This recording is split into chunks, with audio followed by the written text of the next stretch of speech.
busiest times. Those, in any case, they are our school time because the rest of the week we're doing something else, right? But before I start, I'd like to do a quick survey. How many, who among you, you can just raise your hand quickly, who among you are associated art students?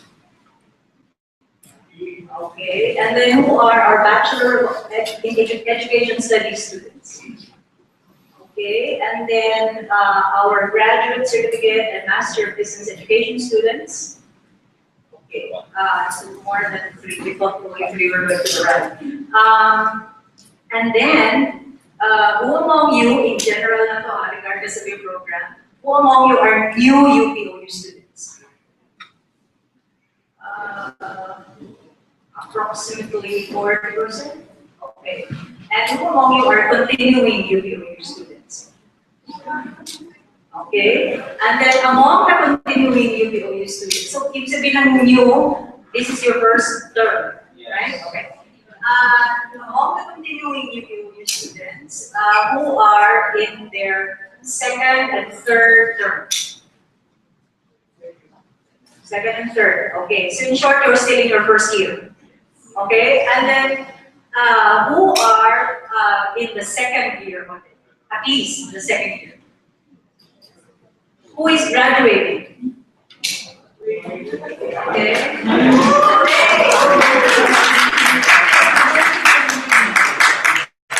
Graduating na siya kung sa inyo. Pwede naman pala mag-graduate. Mangyayari naman. Actually, I think in the DE program, there are also people who are in the last stage of the program already. So, it is interesting lang because normally, and the reason I wanted to know that is normally we think about orientation programs as being for no students, diba? But I think it is, there are very important reasons, okay, let's put it that way. There are very important reasons why even those among you who are not technically new UPOU students are here. One of very important reasons, of course, is that this is the first time, maybe perhaps for you, that you're actually coming face to face with people who are in the same program as you are, with the faculty who handle the courses you've taken already. You know, but essentially, parang it's a way of for us to realize and to that in fact there are real people behind all of the emails and behind all of the forum posts. It's an attempt to try and figure out what this real community might be. Na hindi naman siya imaginary community. Okay, pero before I go there, meron pa ako one more question. Who among you live in Metro Manila and did not have to travel, you know, so long or to get here? Okay. And then who came from outside Metro Manila? Okay, who had to travel more than 2 hours and above to get here? Okay, you are from very quickly, Los Baños, Pampanga.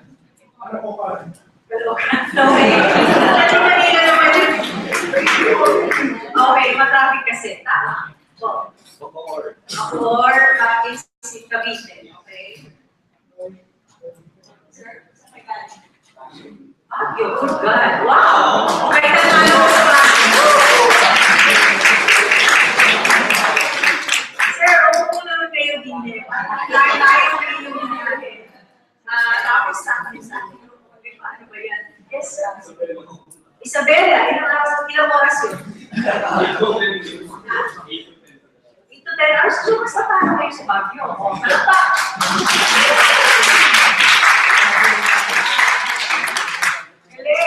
Yes. I think you are also in live stream, so a lot of classmates are seeing you now. Yeah, are we streaming this particular session? Okay, so we had some discussion about that, and we thought that because later on there will be 4 simultaneous sessions, right? And we cannot live stream all of them, so we have to make a choice about which one. I forgot that the general session is being streamed. Do we know how many people are listening to us or viewing us or something? One lang. Galing siya saan? So, itanong naman kung saan siya, nasaan siya ngayon. Like last week in Kansas. In the US, okay, sige. So our classmates and schoolmates who are not here physically, but who are joining us through the web streaming, welcome also to this orientation session. No? And we are using the term orientation in the broadest sense possible. It's not an orientation only for new students, but for all of us, it's a way of getting acquainted with each other and getting our bearings in this strange university that we have found ourselves in by some twist of fate. Okay, so what is UPOU? So diretso na ako dun sa about UPOU. Yung welcome naman ay isang word lang yun. I think more than the word welcome is, you know, the fact that we're actually getting to know each other already by finding out where you come from, what stage you are in the program, etc. So, first of all, we want to say that the UP Open University is part of the UP system. Okay? The University of the Philippines system is a system not of just one university, but of actually there are 7. Sige nga, 1. UP Baguio is interesting na Baguio. Baguio is 1. UP Diliman is a flagship campus. UP Manila, UP Los Baños, UP in the Visayas, and we know how many campuses there are in the Visayas. There are now just 2 because, yeah, it's UP Iloilo, the campus in Iloilo, although there are technically 2 campuses in Iloilo, the city campus and the main campus in Miagao, and Tacloban. Okay, there used to be a 3rd region, that was Cebu, but Cebu is now in autonomous college. So, hindi mo na sa UP Cebu siya. So, ibibilang mo siya dun sa CU, sa constituent universities and colleges. No? So, how many did we forget? UP Mindanao, very good. So, hindi ko na alam ang bilang. UP Diliman, the flagship campus, UPLB, which is our center of excellence for the agricultural sciences as well as the basic sciences. UP Manila, which is our center of excellence for the health sciences, although they also have arts and sciences programs. UP Visayas, UP Mindanao, UP Baguio, and then Pampanga is part of Diliman. It is a college of Diliman. And UP Cebu. So, currently, we found UPOU, there are 8 constituent UP units or UP universities. And moreover, these constituent universities are independent of each other. They have their own structures of governance, they operate independently of each other. So if you are a student of one CU, you are not a student of another CU. So, okay, you are a UP student, yes, like all UP students. But in terms of your constituent university or the university that you belong to, which is normally how we identify ourselves, that UP Diliman students are not UPOU students or UPLB students, or and in the same way that UPOU is not. Now, I started by saying that UPOU is the 5th constituent university. That is if you count chronologically in terms of when the CUs were established. Okay, alam niyo ba kung anong oldest? Manila. Oo, nag-aaway ang Manila at Baguio sa totoo lang. Kung alin sa kanila yung nauna. So let's say silang dalawa. Wins yung, kasi kung alin ang pinakaunang kayo. But I suppose it must be, if you follow one perspective, it must be Manila. Pero in terms of, may mga ano yan sila, may mga pinag-claim na mga markers, mga mas established. So, hindi ko alam. So, there are different ways of approaching the historical question. Okay, so in terms of, okay, how are we the same? So, there's 2 questions I want to address in the orientation, little of the few minutes for the orientation about who we are now. One is, okay, we are part of the UP system. What does that mean? How are we similar to the other CUs and how do we relate to them? And then secondly, how are we different? Okay, so how are we similar? Like any UP unit, we follow UP standards. We were established, in fact, by the UP community, by the UP Board of Regents. No UP unit can be established just like that. Not even by the President of the Philippines. Okay, it is something that the university decides on, to give birth to a new unit for various reasons. As a member of the UP family of universities, we follow the same code, the university code that governs all of UP. What is the university code? The university code is a set of academic policies and statements of principle, okay, that governs, that are at a very high level, no? Hindi sila ganun kadetali, what is the meaning of a grade 4. Although actually, you will find that there are some provisions in the university code that are as specific as that. No? The policies there apply regardless, no? Regardless of what CU you belong to, the university code applies. Okay. However, the CUs or the specific constituent universities can be more strict than the university code. So if you have to be covered by the university code, you cannot go beyond it. You cannot be outside of it. But if you are more strict than the university code, provided that you do not violate the university code or any other academic policy, then you're fine. Okay. Number two, so our governing structure is also the same, no, as in the other CUs, and in fact, the highest authority in UPOU is the UP Board of Regents. Okay, in the same way and it's the same Board of Regents, it's not different Board of Regents for different CUs. There's only one set. In fact, also, the President of the University of the Philippines is our President. Okay, what happens is that below the Board of Regents and the President, you have what we call chancellors of the constituent universities. And the chancellors are sort of the presidents or rectors of the different CUs. No? So do we know who our chancellor is in UP?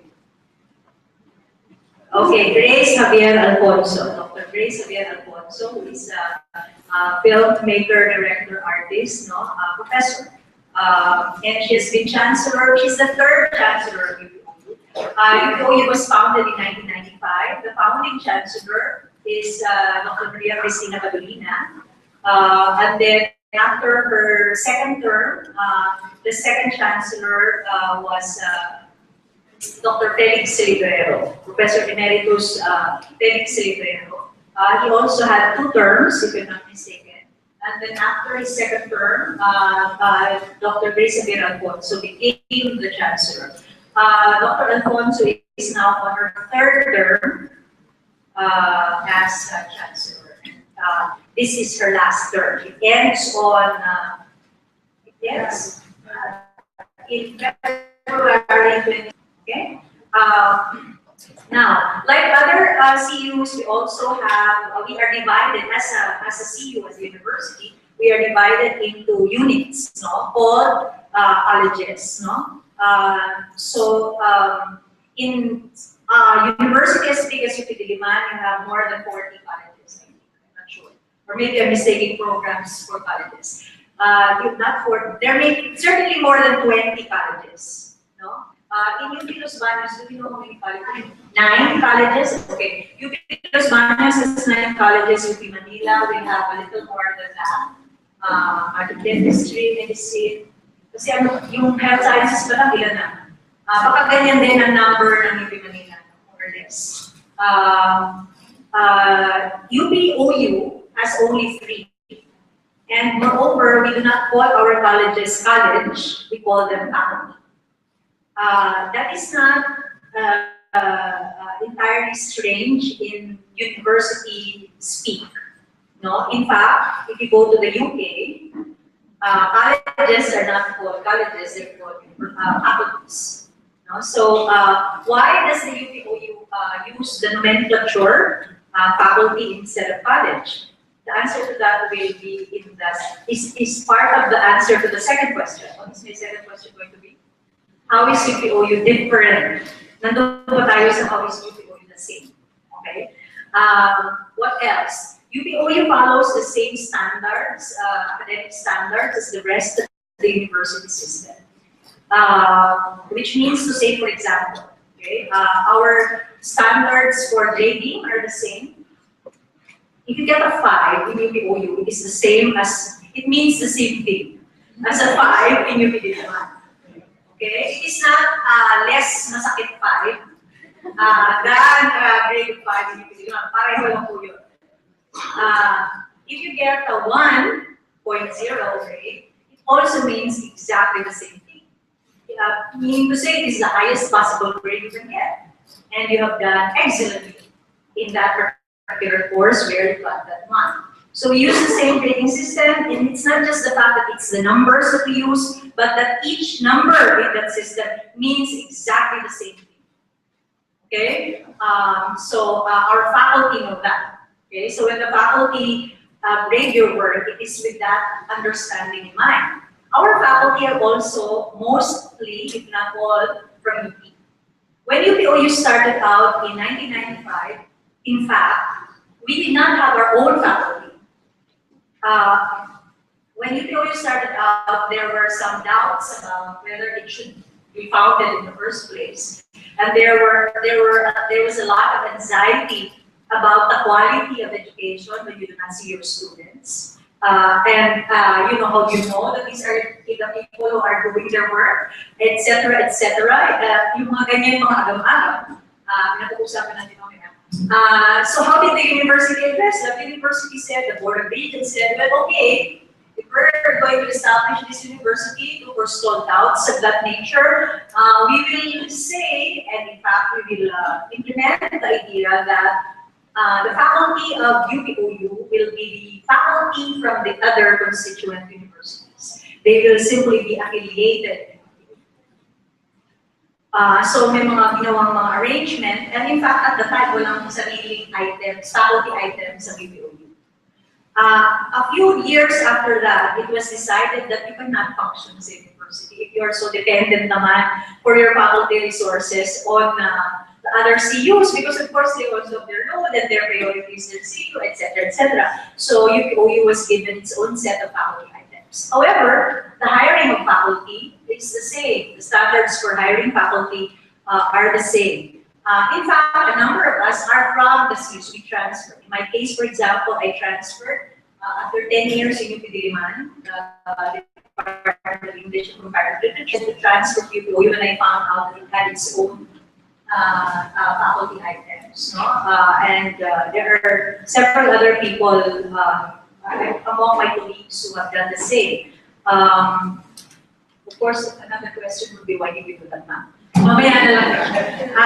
Yun na yun sa how are we different. Bakit ko nga so we're the same. Our standards for admitting, for evaluating and admitting students are the same, more or less. Certainly, although we may be a little bit more open than the other CUs, although maybe that is debatable, certainly our standards for graduating students are the same. And the other thing that I want to stress is that when kasi as you know, each college administers programs, right? Undergraduate and graduate programs. So that's another similarity that we have with the other CUs. So we offer a whole suite of undergraduate and graduate programs. Now, whenever a program is established, the word is not established, it's instituted. Okay? When a program is instituted, it follows a very rigorous process of approval. That begins with, of course, the proponent unit. Okay? So sabihin natin, Faculty of Education wanted to offer the Bachelor of Education Studies program, the BEST program. So we proposed it, we talked about it amongst ourselves in the faculty. We wrote a very long, detailed proposal following the requirements of the university. Do you know that when a program is established, we have to write a proposal, not just for the program as a whole, but for every single course in that program. So if there are 40 courses in the BEST, how many courses are there in the BEST program? 30 something, 40 something, 40 something. For every one of those, we had to write a course proposal. Kasi in the approval process, all of that is looked at. No? Isa-isa din yun. So magpagkala ka sa faculty, then it goes to the CEO as a whole. There are committees that review, your academic review committees, that review curriculum committee of all that look at this. So yung mga ibang faculty, hindi ko ba na nasasabi? Sabi natin, Diliman has so many colleges. How many colleges does UPOU have? Okay, UPOU has 3 faculties, the Faculty of Education, the Faculty of Information and Communication Studies, or FACS, and the Faculty of Management and Development Studies, or FMDS. Beyond the faculty level, program proposal, or even in fact just a course proposal, is reviewed by a committee with representatives from the other faculties as well, not just the faculty that will operate. And then after that level, it goes to the inter-CU committees. Pupusisiin yan ng mga ibang CU, sabihin nila, why do you think we can offer this program? Excuse me, this is our program, or we should be offering because we have the faculty expertise, etc., etc. So depending on, actually, it doesn't have to be that distracting. Usually it is constructive. So change the mode. They can say, okay, why do you think what? Okay, do you have some resources to handle these courses? And then, so then they will look at how it is different or the same as their programs. And that is a very important point to consider kasi ideally, we do not want to have a duplication of programs in the university system of UP. Okay? Actually, dalawa, debate yan eh. Should we or should we not duplicate programs? Should not the constituent universities be comprehensive universities? Kung wala kasing duplication ng programs, and what is the rationale for that? Because we are one system. So bakit ka magduduplicate? Diba? Each CU should have its own niche or its own area of strength or area of excellence. No? So yung mga tao gusto mag-medicine, dapat sa College of Medicine ng UPOU, ay ng UP Manila, assuming naman sila. So yung meron mga ganyan, kung gusto mo maging expert in agricultural sciences, you should be trying to get into UPLB. No? But on the other hand, there is also a dilemma, no? Because in fact, hindi naman ganun kadali as you know more than anyone else. Hindi naman ganun kasi na gusto mo mag-aral sa UP Manila or sa UP Los Baños, may circumstances do not permit you to do that. Even among residential economic students in the undergraduate level, during the taking of the they have to choose their campus, no, their first campus of choice and their second campus of choice. The considerations there are the fact that you will have to go and live, if you're in past, you will have to go and live in the city where the campus you qualify for is located. And for many of us, that can mean a relocation, literally, no? Not to mention the sense of exile and loneliness and okay, all that, no? So, dapat magagawa na hindi comprehensive lahat ng UP units. Kung taga Mindanao ka, kailangan mo talaga for a particular program na proposal of else, no? So there is that dilemma. Pati ang universidad. Ganun naman talaga. Dimati yan. Pakbaka to there. In any case, right now, the prevailing policy is no duplication programs. So when a program proposal is submitted for review by by the entire university system, that is one consideration. Another consideration is you have the resources to operate. Who are your students going to be? Not to mention the curricular things, no? UP faculty members in particular can spend years just worrying about the title of a course. and whether it is the most appropriate title. Because, you put it here, you say this word, it means that. And if you put it in combination with another word, it can mean something else. Excuse me, should this be an adjective or a verb? And are you sure this is the right tense of the verb? So habang istorya, and ultimately, so imagine that what the program goes through all of these classes, from the most high level debates to the most low level debates. And pwede ma-hostage yung proposal nyo. However, in the case of the COU naman, we have been relatively fortunate because if your proposal is good, you can make a case for the fact that it is a good program and you are in the best position to offer it, and there are going to be takers of said program, and the university will not be looking, then it will be approved. No? So I'm saying this story, I'm telling this story because I was speaking to the idea about how we follow the same standards of establishing quality. No?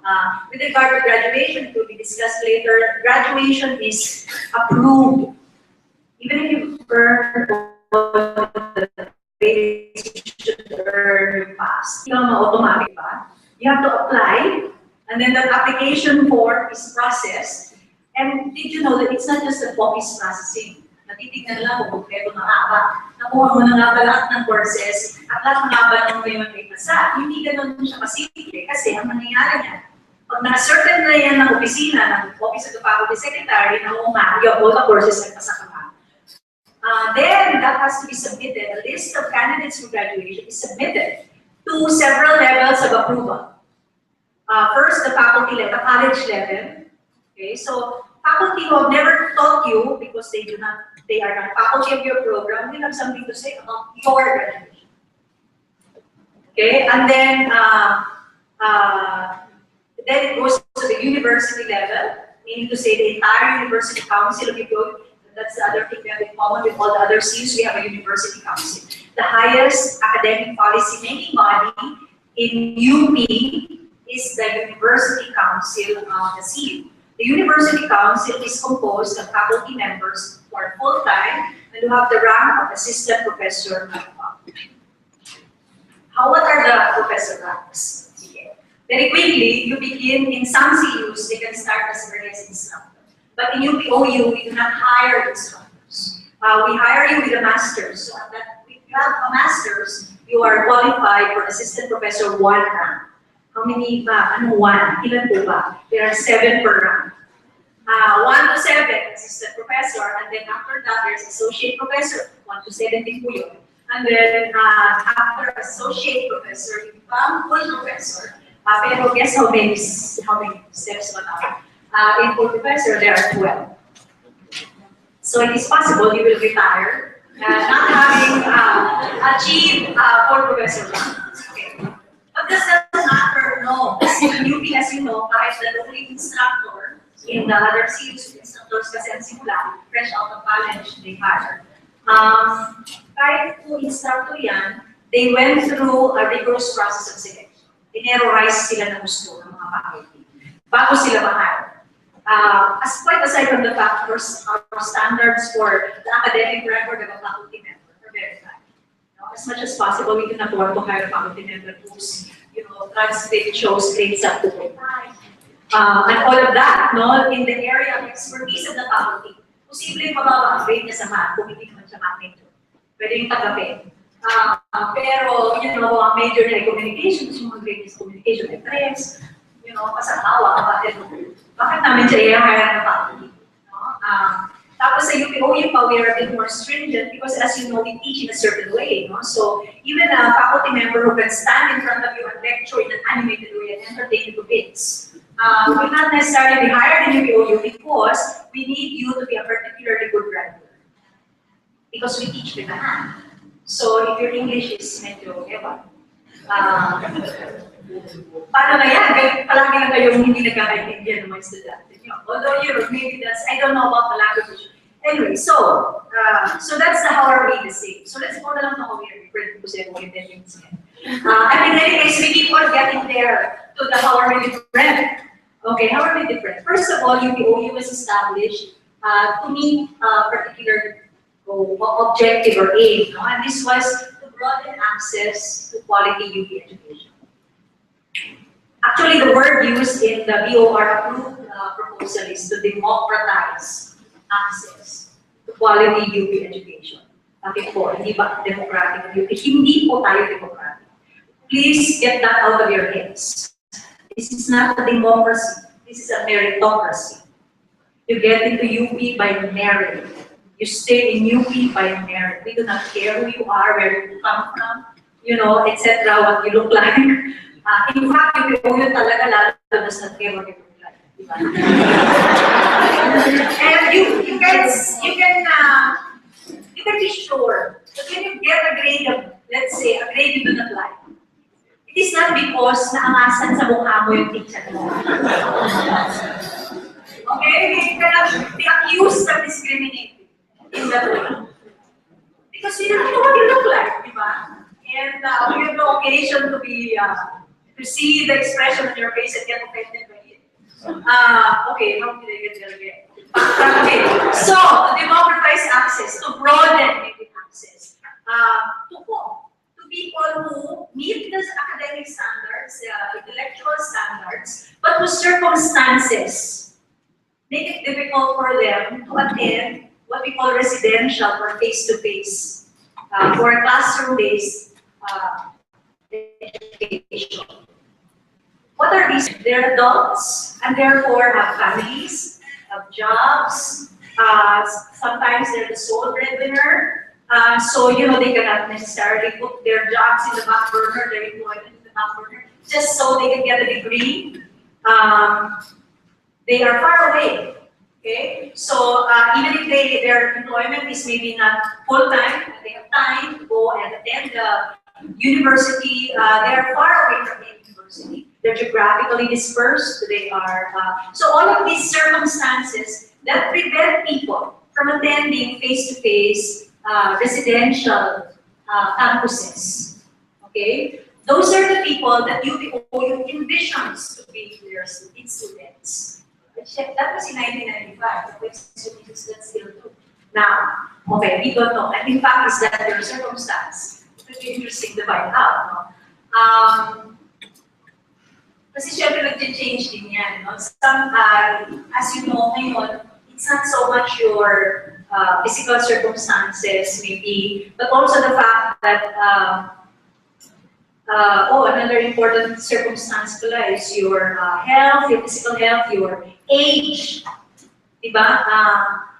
Some people who are in their 40s, for example, or 50s or 60s, and they aside from their preoccupation, they don't have, aside from the fact that they don't have time, it's also that it will be very difficult for them to be moving about. So may mga ganyan mga consideration.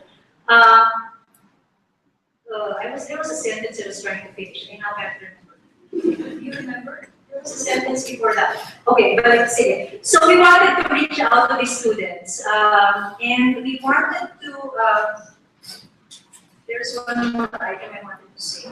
We also would like to, aside from broadening access, we also would like to foster what is called lifelong learning, no?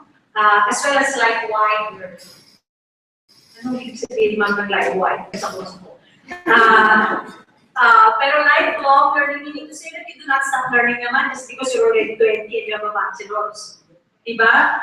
And you are the manager of your own company. Pwede ba yun? Diba? In the kind of world we live in now, you know, there's so much competition. You feel that, you know, what you learned like yesterday is completely obsolete already. You have to know what's going on every time. The knowledge is exploding at such a rapid pace, no? And there are all sorts of more requirements for continuing professional education in your own fields. So hindi na lang mga doktor ngayon ang kailangan mag-aral all the time. Alam mo ba, even before lifelong learning, the term was invented. And continuing professional education, the doctors already did that. Thank God. Imagine naman, if you had a doctor who did not keep up with the latest development, you'd be dead because of a simple cold that was misdiagnosed. The doctors in the room will agree. You know where the doctors in the room are? In case we need a doctor? Behind us, there, over there. They're enrolled in our Master of Distance Education program. So to foster lifelong learning, and how are we supposed to make this possible? This broadening of access, this fostering of lifelong learning. How are we going to reach the unreachable? People who have difficult circumstances, people who meet the academic standards for admission. First of all, because you cannot enter here just because of your circumstances. You have to first make the path, and then the circumstances, the reason why in fact you try to see if you could make the path. We do that by using what is called distance education. That is how we are different from any view in the UP system. We are the only constituent university that offers its programs via distance education. Okay, hindi long distance ha. Pag may nakarinig ako sa inyo na saan long distance, papaluin ko kayo. Yun yung term na ginamit ko naman yung definition. Remember the congressman, a long time ago? When UP was being founded, o dinapound na, established na by tapos ninote ng Kongreso. They gusto din nilang mag-establish ng Open University sa lahat na ng SUC. Alam mo naman mga politiko, may mga favorite na ng SUC. So, kapag bumalaw ng Open University dito sa SUC na ito, anong SUC? State University and Colleges. State Universities and Colleges. So, yung isang bill na nakita ko sinasabi niya na kailangan daw ang long distance education. So, kami naman sa UPOU,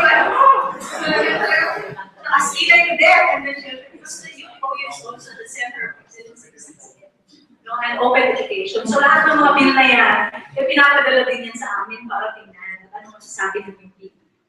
Tungkol dito na gusto mo tayo ng Open University doon at ganito at ganyan. So, syempre, nakikita namin natin na we have more qualified. Ito daw ako na excuse me. Okay, nakita daw ako pangalan. So, what is different about distance education? I think maybe this time those of you who are veterans know how different it is. It is a different mode. It means that you do not need to meet face-to-face with your teachers. You learn through self-study materials, and you interact with your teachers and your classmates using technology, using certain tools. In the early days, wala pa tayong internet. Yung mga kawawang yun, they talagang isolated to them. Nag-aaral sila ng sarili nila. And they would have to travel to the learning centers and tutorial centers once a month to see these tutors. And it was a very alienating and difficult time. Luckily for UPOU, as early as 5 years into our existence, technology evolved to such an extent that we could adopt online modes of communication for our purposes. So as early as 2000, we shifted to online learning. It's still distance, even if you communicate every day and the whole day with somebody. It's still distance because there's a physical distance, a physical separation between you and your teachers and your coworkers, your batchmates. That's simple, right? Pero actually, ang implications ng physical separation na yan, napakalaki. Because, then you have to rely not on non-verbal communication, like now, I can relax and be coherent because you can see me, right? So if I don't finish my sentence, you can complete the sentence in your head. Kasi nakita nyo sa expression ko, kung ano ba yung joke ko yun, ma'am, so kalimutan natin. Or, so there are all sorts of cues that you can read, right? And you will therefore be able to prepare how you will respond to this person. Depending on the verbal, non-verbal cue, kamukha siya galing na lang. Okay, or pag sinabi ko po, siguro ano yan, etc. So, but in the distance mode, you have to rely entirely on written communication. So that can be very challenging, especially if your facility with the language is not very high. Secondly, or maybe firstly, you have to motivate yourself. There is nobody to remind you of the deadlines. Sa residential kasi it's a face-to-face. The fact na papasok ka sa klase on a certain day or at a certain time is all you need, right? To feel motivated. What does it matter how you feel? Does it matter, what you're thinking about? Because you can literally go into the class and sit there and be asleep in your bed, but with your eyes open, and then you're fine, right? You're fine. You won't be marked absent, and you get the feeling, at least, you get the illusion na I learned something. Okay, Okay, pero sa BE, anong nangyayari? Wala namang set time, di ba? Kung gusto mong mag-aaral ng happy gabi, bahala ka. Kung gusto mong mag-aaral ng alas 4 ng umaga, okay din. No, whatever, right? So nobody, there's no set time. So one of the problems is always that you forget that you're enrolled in the first place. And then, exam na, paano there? Hindi kaya mag-drop ka na lang. Okay, so pag-usapan natin yung mga drop-drop yan. Last 5 minutes, so instead. So, mahirap siya. It's challenging. Plus, if you have a question about something you're reading, sa face-to-face, ang hiling nila, hindi sila magbasa ka. You can get by on the lecture, at least in the undergraduate level. Diba? Pumasok ka na, mami, ko na-intindihan itong chapter na to. So, explain na lang ni sir. So, explain nga niya, diba? May lecture siya. At pwede ka magtanong kung gusto mo, although interestingly, wala mo masyadong magtatanong sa face-to-face. Kasi nakakala nila naiintindihan nila. Dahil nakakala nila, naiintindihan nila, dahil nakita nila yung teacher na nagsasalita. Actually, marami sila naiintindihan dun sa sinabi. Pero the fact that it's all oral, then it doesn't stick in your memory.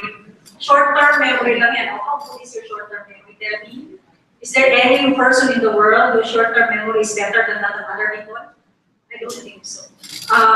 So actually, according to the neurological scientists, your short-term memory can only keep 1 up to 7 numbers. And for a really short time, unless you do something with that information so that it gets transferred to your long-term memory, you will forget it. Okay, that's why you forget the names of people you were introduced to just now. Okay, so it can be very challenging to keep motivated. It can be very difficult to understand. Because even if it is very clearly written, you know, language is ambiguous, right? Especially if it's your first language and you can, you know, misinterpret something. As I said, there are no other verbal clues. So sometimes the tone escapes us. And tone is so important. You know from the tone if you're supposed to take it seriously or not, right? If you're supposed to take offense or not. Is it friendly or otherwise? Are you supposed to flee or fight? For that reason, one thing that I would like to say to you before I run out of time is that you have to understand that the mode of learning that you chose by enrolling in UPOE is not easy. And just because, so that is something that tayo in particular, you and I, should understand. No? Of course, from other people, kasi lalo na because you face also a lot of discrimination for being distance ed students. People think, ano yung student pumapasok? Hindi mo nakikita mo. So, they think it's an inferior form of education. They think you're not really learning anything. Or kung ano man ang natututunan mo sa standard yun. And whatever your grade might be, you know, is maybe not as good as. But one, that's not as good as my one. So, may mga ganyang mga perception. Now, should we try that there's those perceptions? Ang hirap eh, di ba? Even if you talk to them, like any form of discrimination, like any form of prejudice, okay? There's no arguing or reasoning with prejudice. You cannot have a logical, rational, academic discussion where the best idea will win. Because it is an attitude, it's a perspective. For me, that's something that I won't even spend time on. Right? But on the other hand, I think that for us, and I think that's the reason why we're here today, for us, we would like to personally come to terms with this choice that we made. No? You have an experience already of how difficult it is, how different is an understatement. And maybe sometimes difficult feels like an understatement too, right? I think that there are some aspects of that difficulty that can be solved, made better, okay? But even if we become a hyper-efficient system, and we have all of the student support mechanisms that you will need, it will not change the essential character of distance education, which is that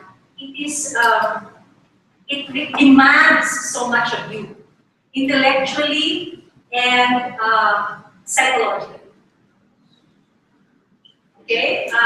Demands, you are, so in that sense, palang different. It's the road less traveled. Have you heard that point by Robert Frost? I what? Something about coming up at a fork in the forest. Two roads diverge the wood. Sino na nag-human dito? Two roads diverge the wood, and I took the road less traveled by. And that has made all the difference. There are some roads that most people take. That's conventional education. That is why it is conventional. It is the common choice. For some reason, you didn't make the choice, or you were unable to make the choice, or in fact, you were not given the choice. In fact, you were not given the choice. However, actually, hindi naman choice din kayo kasi hindi ka mapinilit ng mas dito sa UP.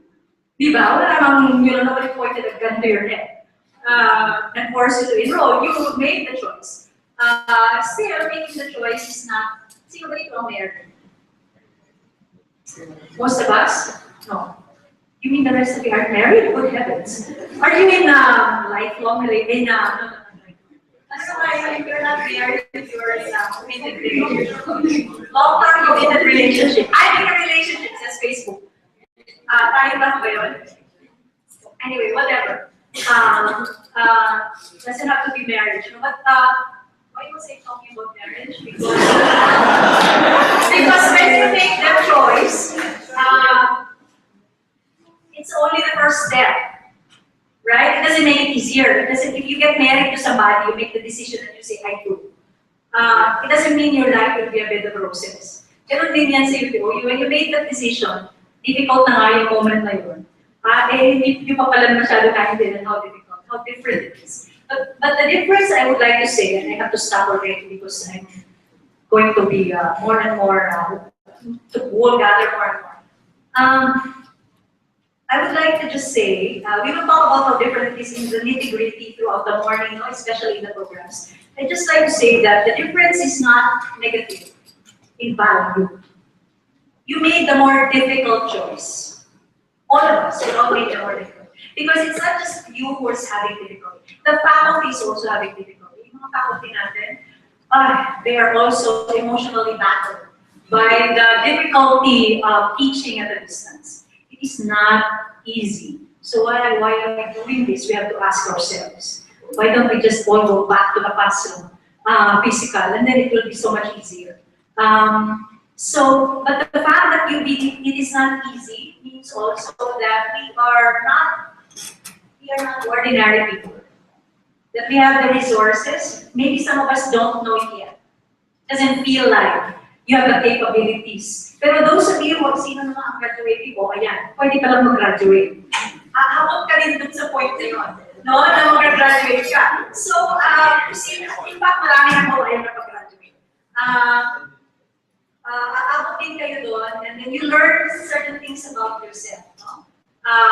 You learn that you need to devote more time to study. You need to be a bit more regular. If there are no set times for study that the university establishes, like 8 to 10 every Monday and Wednesday, or 4 to 5:30 every Tuesdays and Fridays, pwede mo naman gawin yan for yourself, hindi ba? You can decide na for this particular course X that you're enrolled in, out of 4 courses you're enrolled in, you will study it only on Mondays and Wednesdays at this time. For yourself, you decide that for yourself. We always advise the faculty that way too. Na, alam nyo, para hindi kasi marami tayong trabaho na, para hindi natin makalimutan na mayroong tayong klaseng tinutukan. Why don't we just set our own schedule? Kunyari, papasok ka sa physical classroom. Siyempre, hindi physical classroom. Virtual classroom yung papasukan mo. At the same time, every X days. Diba? So then the work becomes manageable. So there are ways of doing that. Plus perseverance, plus maturity, kailangan ba talaga the teacher should entertain you for you to be motivated? Does your motivation have to come from somebody else? If you didn't meet me ever, does that mean you will drop out of UPOU? Hindi, di ba? Because I cannot even be this entertaining in the written mo. In the written mo. That's all. They don't know that actually a lot of it is ironic as well.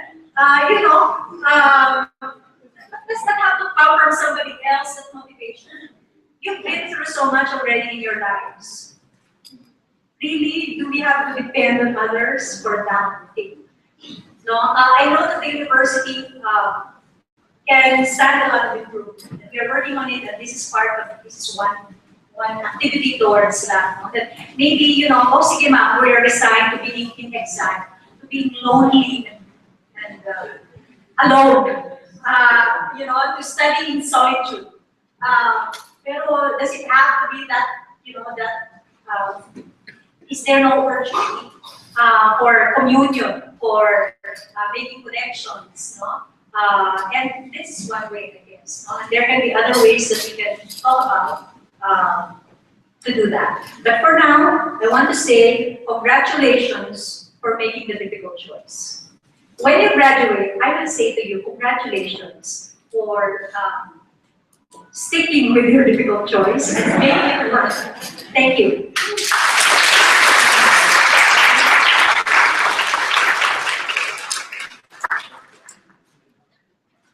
Thank you very much, Dr. Patricia Rito, our dear Dean Pat, for making UPOU the concept of it much more clear, real, and personal to each of us. Before we proceed, I'd like to call on those who are cramped in the back to please occupy the C seat. The ones that was I was gonna have them transfer so that we don't block the one passageway that we have in and out of here in case there's an emergency. But feel free to use this time and parade yourselves in front of everyone. I know that you didn't want to do that earlier, but now's your chance. All right. We have one taker. Thank you very much for that. Now, to introduce the faculty members as well as the staff of the Faculty of Education, I would like to call on Assistant Professor Ana Katrina Marshall, who is Professor Marshall is the chair of the program for the master's degree on language and literacy. My apologies. As well as having just served as the program chair of the Associated Arts degree.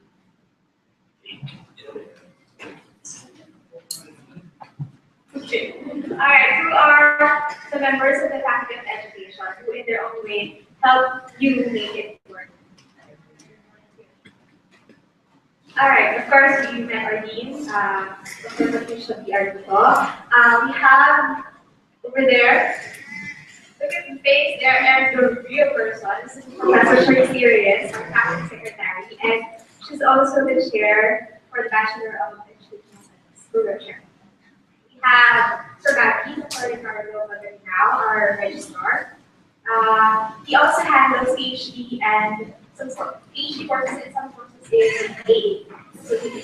And then we have Assistant Professor Rona Epada. Not here yet. And then we have Assistant Professor Ramses de Jesus, who will be the AA program chair, starting next week. We have Assistant Professor Aravina Caste. She's the program chair for the PMP programs. We have Assistant Professor Roma L. Rivera, PDA for PTC. And then we have Assistant Professor Yuminay Adelina Vermont. She's here with us. She'll be the program chair for that MP program.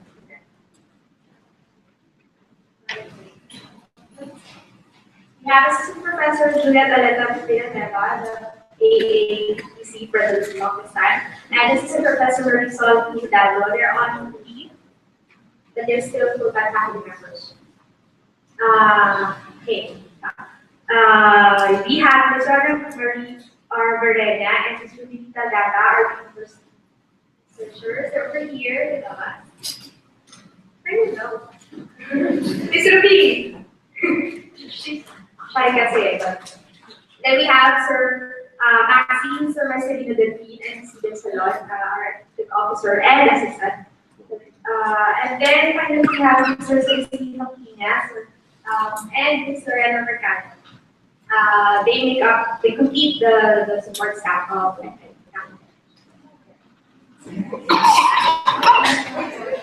But as Arlene mentioned, we have affiliate faculty members from all over the schools.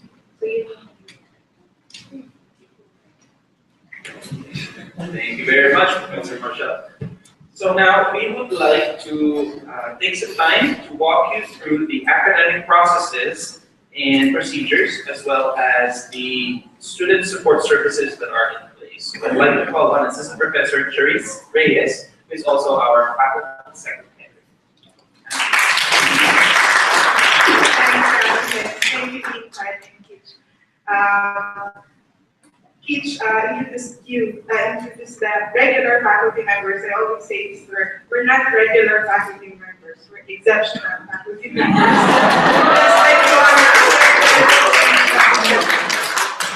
Hindi ko tinatawag na regular faculty members yung mga faculty members. Exception. Okay, so this orientation is actually first of two orientations. And this is actually intended only for the programs in the trimestral schedule. So the students here are the AA, under the AA program, the Bachelor of Education Studies, the Graduate Certificate in Distance Ed, and the Master of Distance Ed students. Okay, the other orientation will be held on January 24, in time for the opening of the semester classes. So, alam niyo yung mga nandun sa program na yun, we have the orientation for the diploma courses in Math and Science, Mathematics Teaching, DMT, Diploma in Science Teaching, Diploma in Masters in Languages Interesting Education, Diploma in Masters in Social Studies Education, and finally the Doctoral Philosophy in Education program. So sila, sa January 24, kinukwalify ko yun kasi baka naiingit sila, wait, pwede naman kami, ba't di kami kasama doon? Masyado tayo malapit. So, pinag-iwalay namin, stay with us. Okay? So, salamat sa pagtanggap ng invitation namin.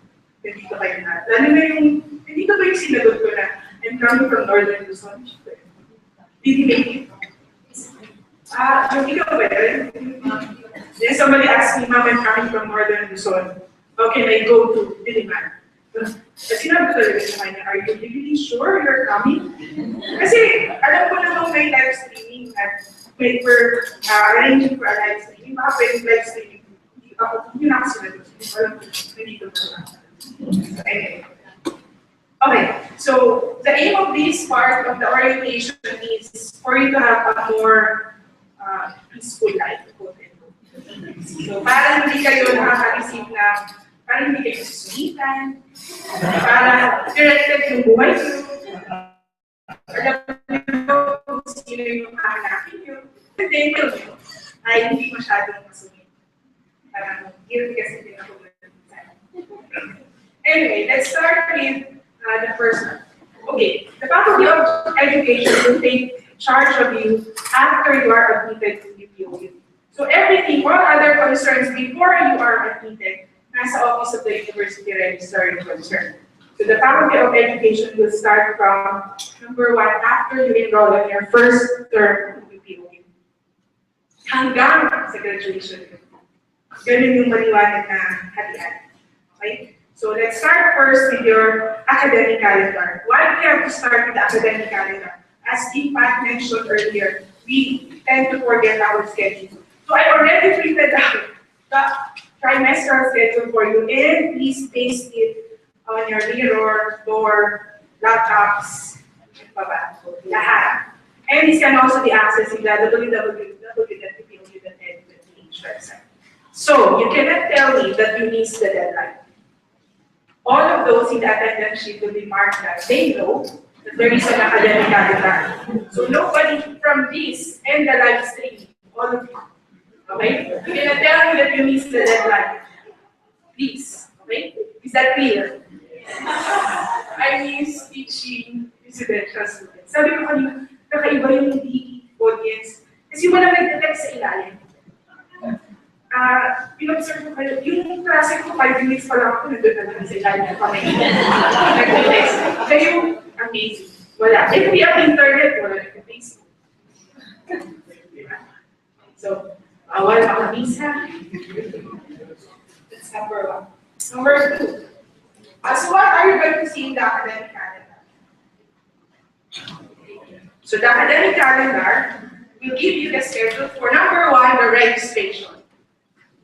Okay? So the registration usually is held 1 week after the final exam. Sometimes, final exam like bukas reg.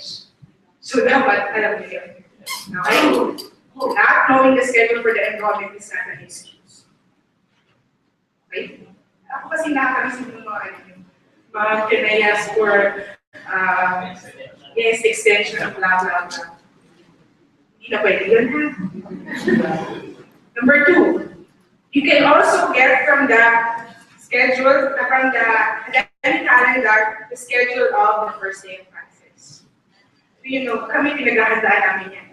Happy first day of class. Okay. So, dapat kayo. And you can also check the date of the midterm exam, so you will not have dinner date on that day. Okay, so X na ganyan. Also, the removal exams, applications, especially yung mga applications na check, applications for removal exam and completion. Kasi hindi kami nagbibigay ng extension talaga. Dropping and LOA, hindi rin talaga. Okay? So, bawal mag-miss yung mga dates na yan. Removal and makeup exam, of course, the end of classes, and the final exam. Okay. For those who are graduating, you can also look at the dates of the faculty council meetings and university council meetings kung kailan pag-uusapan at i-approve ang meeting graduation. Yun yung mga dates na. Are there any questions in the academic calendar?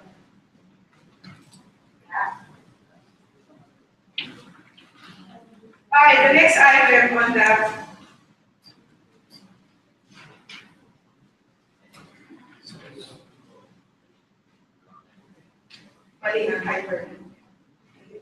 so the program checklist.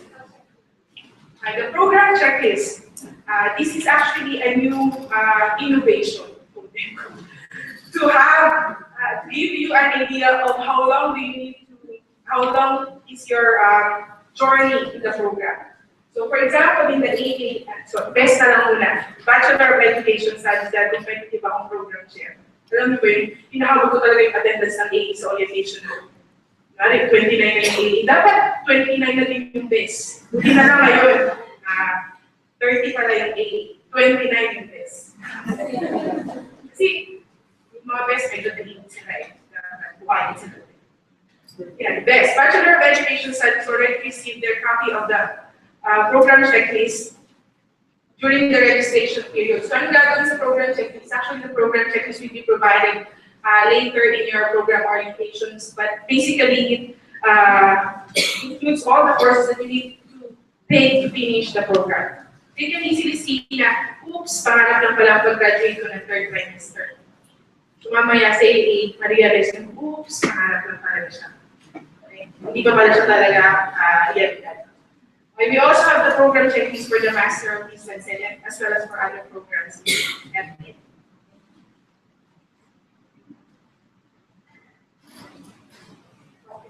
Now, this is applicable for most, for undergraduate students only.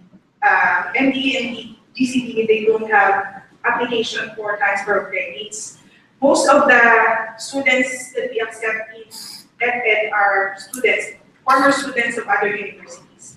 So you have earned at least a PE course. At least PE. Sayang yun. Okay, you can apply for transfer of credits of that PE course, the only PE course that you completed. Okay, through the application for the transfer of credits. Okay, so what do you need to do for the application of PE for TOC? You need to first seek the advice of your program chair. The program chair must see your transcript of records. You have to submit it to the program chair so that the program chair will see what courses can be applied for TOC.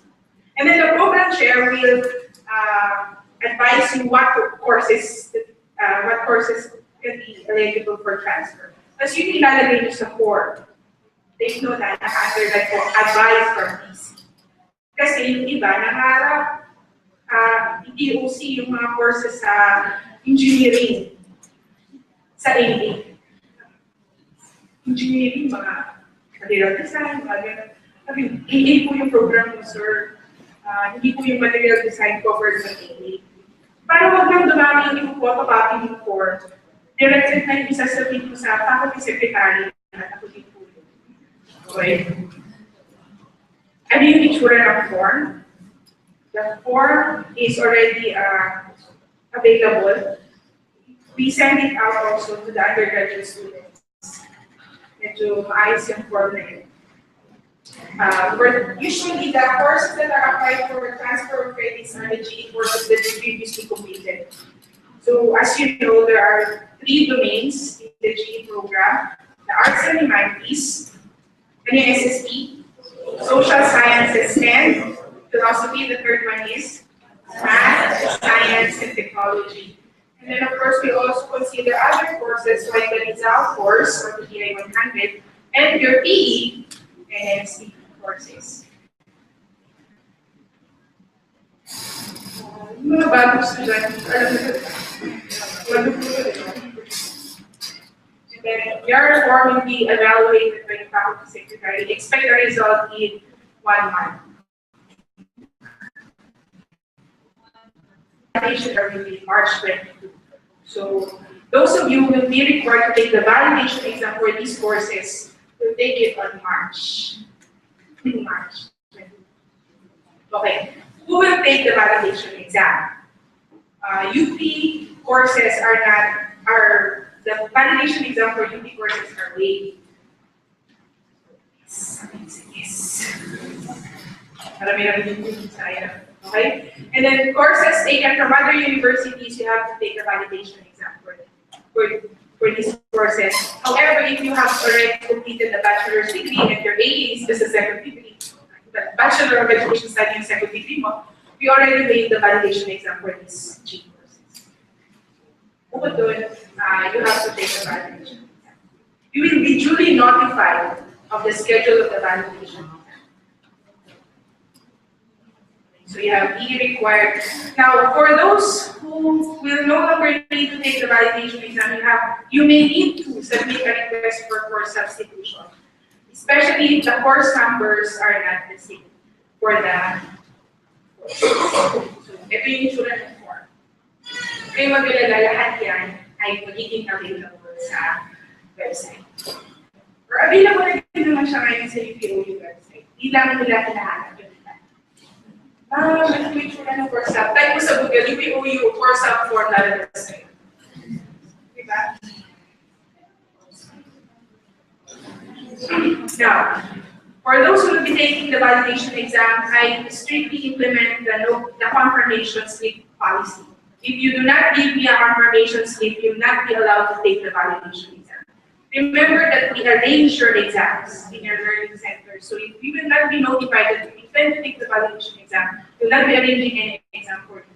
Baka magaling ka pa ng Iloilo, tapos pupunta ka sa LCC, wala ka dadal ng exam for you. Huwag ka may LCC. So, the next process is application for exemption in PE and MSTP. Okay, you can be exempted.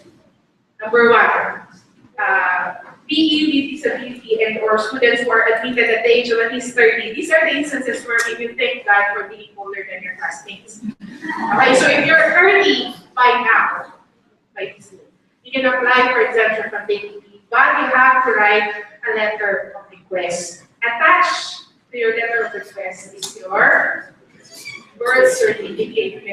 Memorize nyo yung mga linya ng program here. Hi, next. And meron pa bang ibang pwedeng ma-exempt sa MSTP? Yung mga nakatake na ng proficiency exams in PE sa ibang universities, pwede. Bukod doon, wala naman ang ibang nag-raise ng issue. Meron pa bang gusto mag-exempt sa PE dito? Sabi nga, diba, bakit daw ayaw mo mag-PE? It's good for your health. Diba? So, yun nga lang, you will receive emails like, Mom, how am I going to do the walking for fitness on the computer? Mag-enroll kayo, mag-realize. Pero yun, marami-rami yung kasi kung ganun din yung last term. Isang sinagot ko lang ay, pasok kayo sa klase nyo and then do it. Okay, NSTP. Students who have ongoing community service work, those who are members of the LGU or local government, sino-sino yung mga yun, baka meron ditong kapitan ng barangay, pwede na po kayo hindi mag-NSTP. SK, pwede na din po kayo hindi mag-NSTP. Baka may mayor po dito, kailangan ko namin ng voto. So if there's any member of the LGU who has a position in the letter requesting taking it. Without letter, no exceptions. Is that clear? With the advice of PC, the student needs to file a request to the dean of admission. Take note, upon admission, not before graduation. Okay? So please file your request upon admission. So yung mga graduating dyan, hindi ko hindi pa rin pa-file ng exemption, mag-file na kayo mamaya. Okay? So these are the requirements for the application.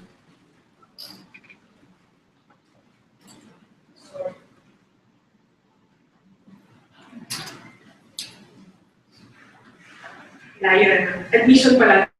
May narinig ba kayo? Sa CWTS to make this done. No? Naglalaya sila kasi may quiz na narinig. Okay. Sabi ko yung mga higi para sila yung graduation class tayo. Kasi first time namin yung kita-kita. So wala silang reaction talaga. Parang kahit nadadaanan na nila kami. Sa residential kasi pag dumaan kami, umahawin na mga tao. Di ba totoo naman yun eh? Pag dumaan yung professor mo, umahawin kayo, di ba? Yung first time, that was my first graduation ceremony in POU.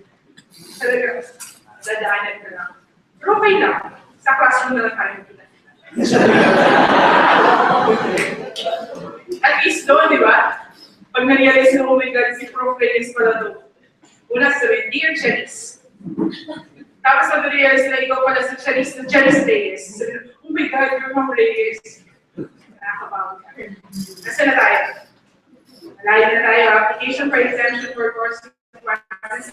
Application for drafting is very important. Sino na dito yung naka-experience ng drafting? Okay?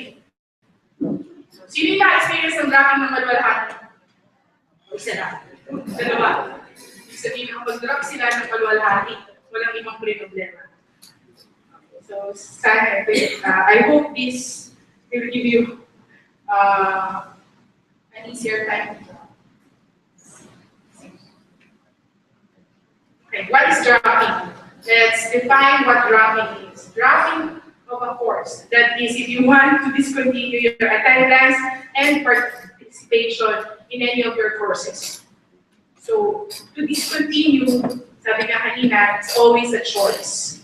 Sometimes, your work schedule is too heavy that you can attend to your classes. You don't dump your classes just like that. You please inform your FICs that you are dropping the course. There is a process for dropping. And what will happen if you do not do the process, we'll discuss it later. Okay? So the dropping of a course has to be done with consent of the FIC and approval of the faculty dean. You drop a course by filling out the prescribed form. This is the form.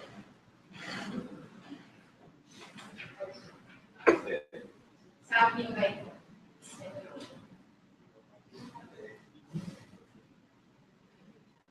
yung computer ko pag may ibang tao ng theater. It happened a number of times. Yes.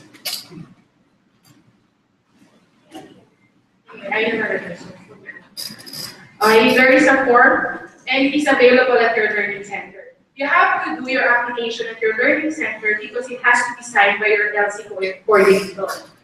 So we have learning center coordinators that will countersign LOA or dropping form.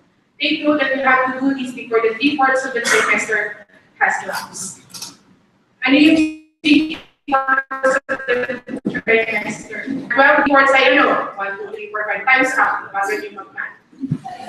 And yun, 3 parts of 12. 9. So before the 9th weekend, you have to file your dropping form. Mamaya natin gagawin kung bakit. Ano mangyari kung hindi? Let's go first to LOA. Leave of absence. Leave of absence is applied by a student if he cannot enroll for a term. So wala ditong LOA.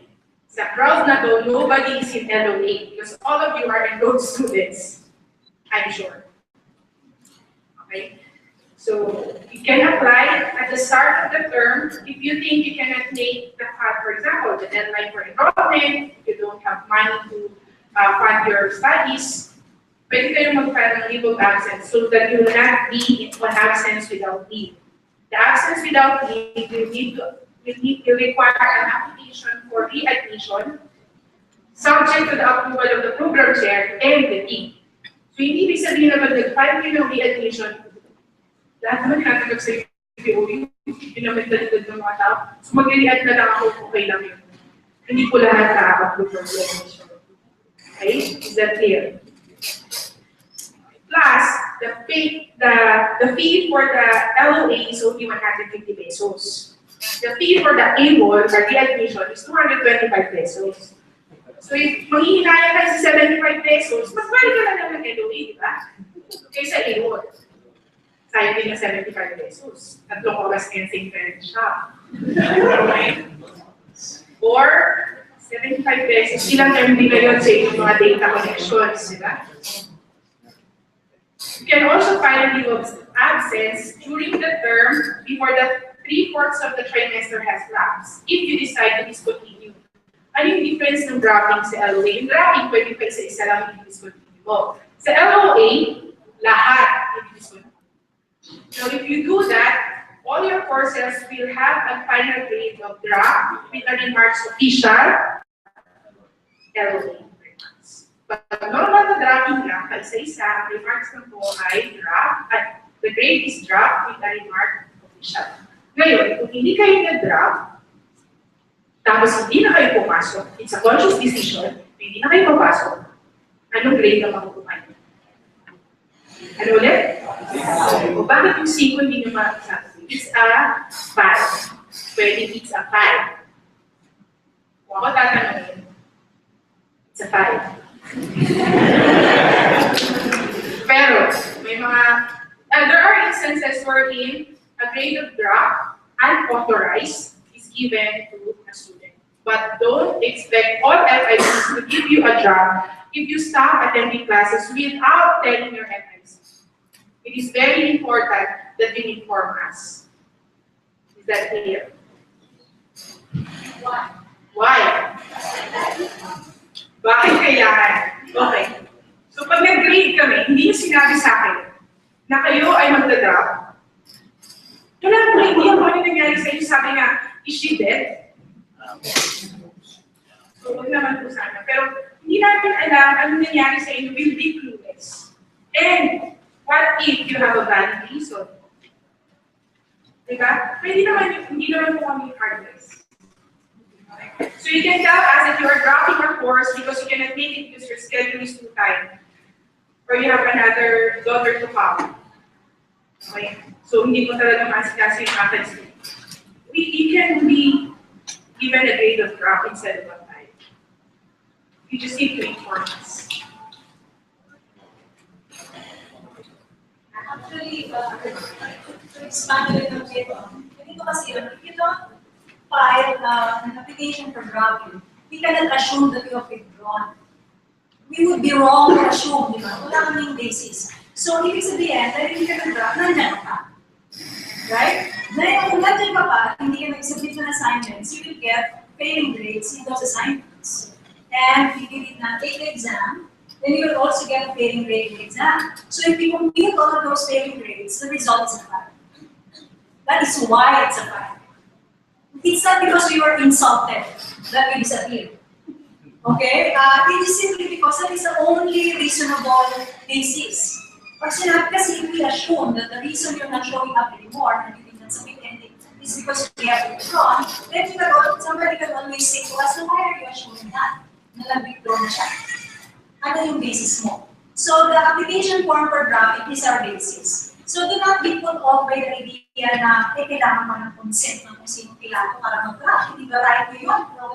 Kayo naman ang nagbayad ng inyong tuition fee, hindi naman kami. Di ba? So actually, wala naman pong dinilis-approved na application for dropping. No, it's not the word application is actually what you're doing when you do that is you are notifying us that you are dropping. Okay? We need to be notified. And we duly know that you have dropped. Nobody's going to say to you, huwag kang mag-drop.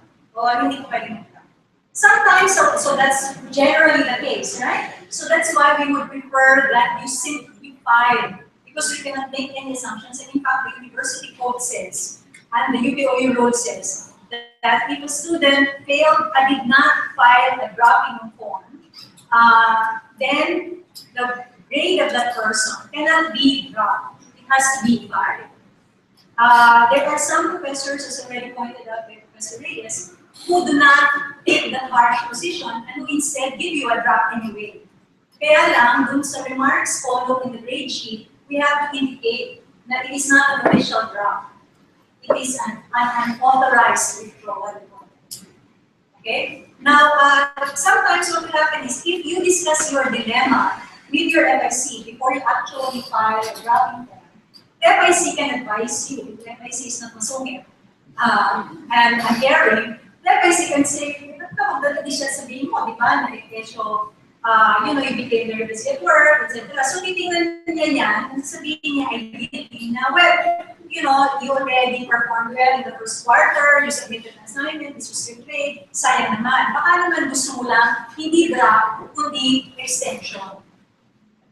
What is an extension? Well, that would explain, but in other words, kasi a drop means, a drop means you're withdrawing. So it means that the money you paid for the tuition you paid for the course is already wasted. It's gone. It's foregone money, right?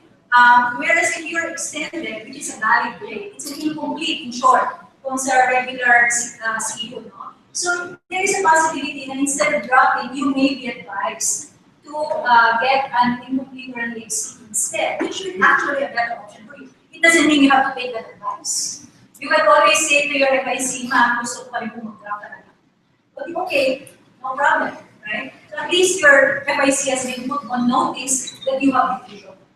And the FIC can no longer say, well, I didn't know, so I give you a fine. Okay? Okay. Thank you, ma'am.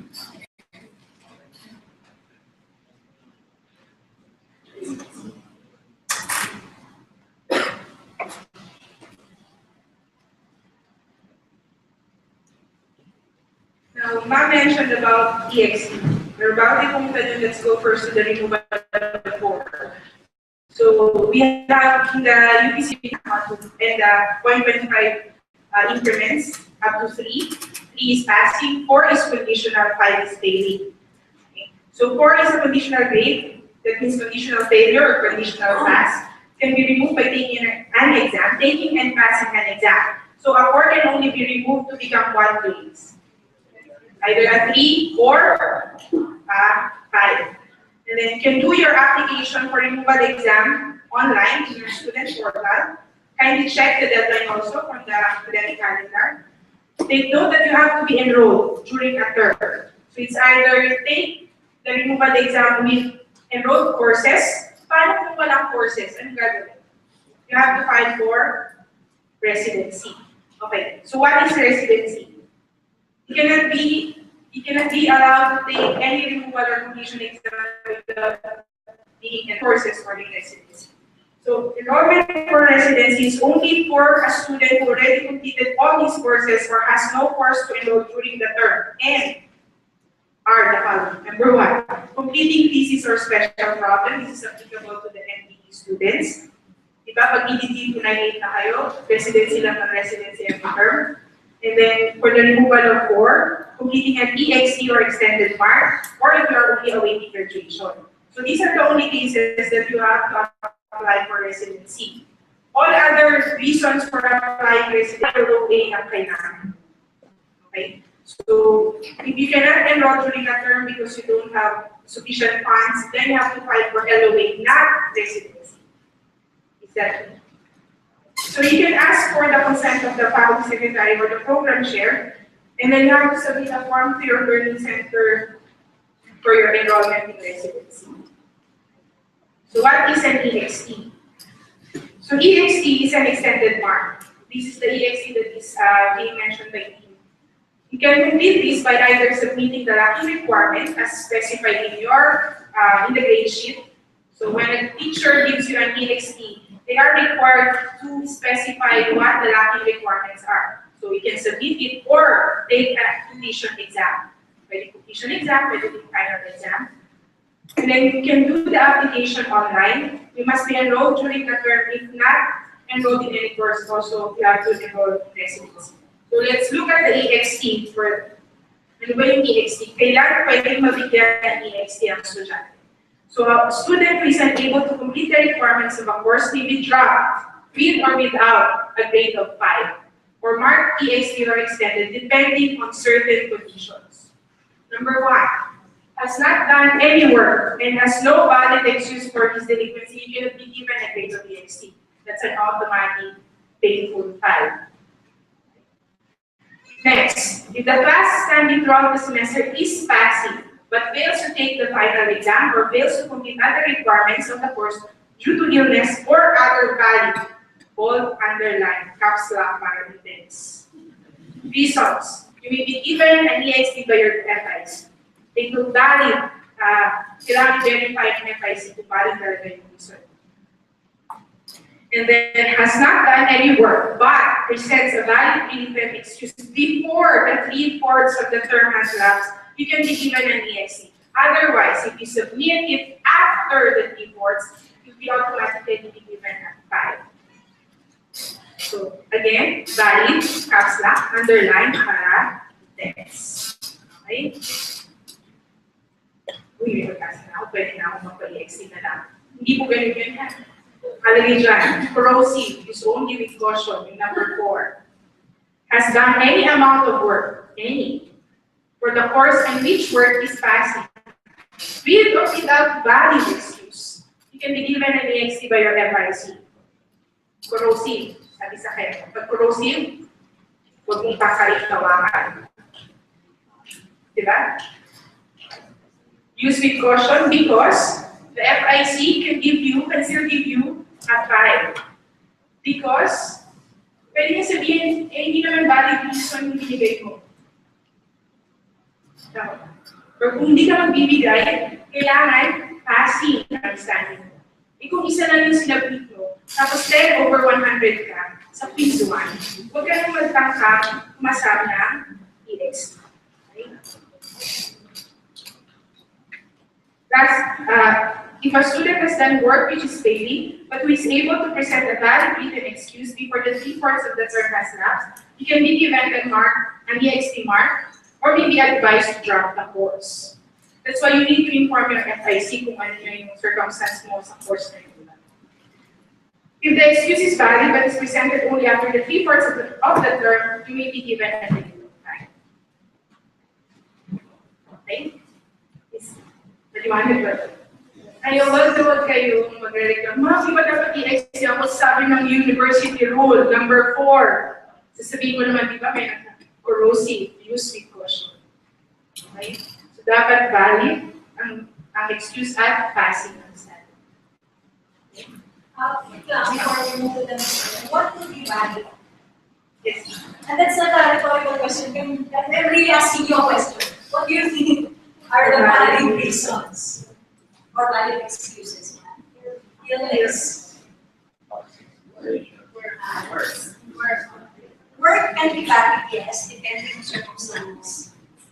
What else? Disaster, definitely. Nailan na ka.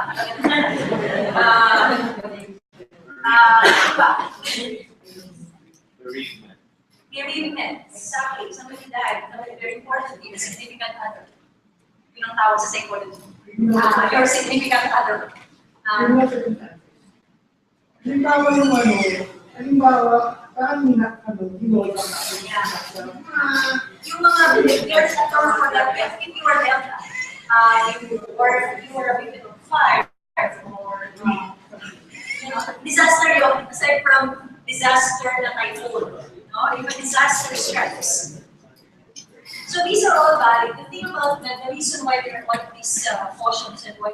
corrosive. Quote unquote, we use this chemistry teacher si ma'am.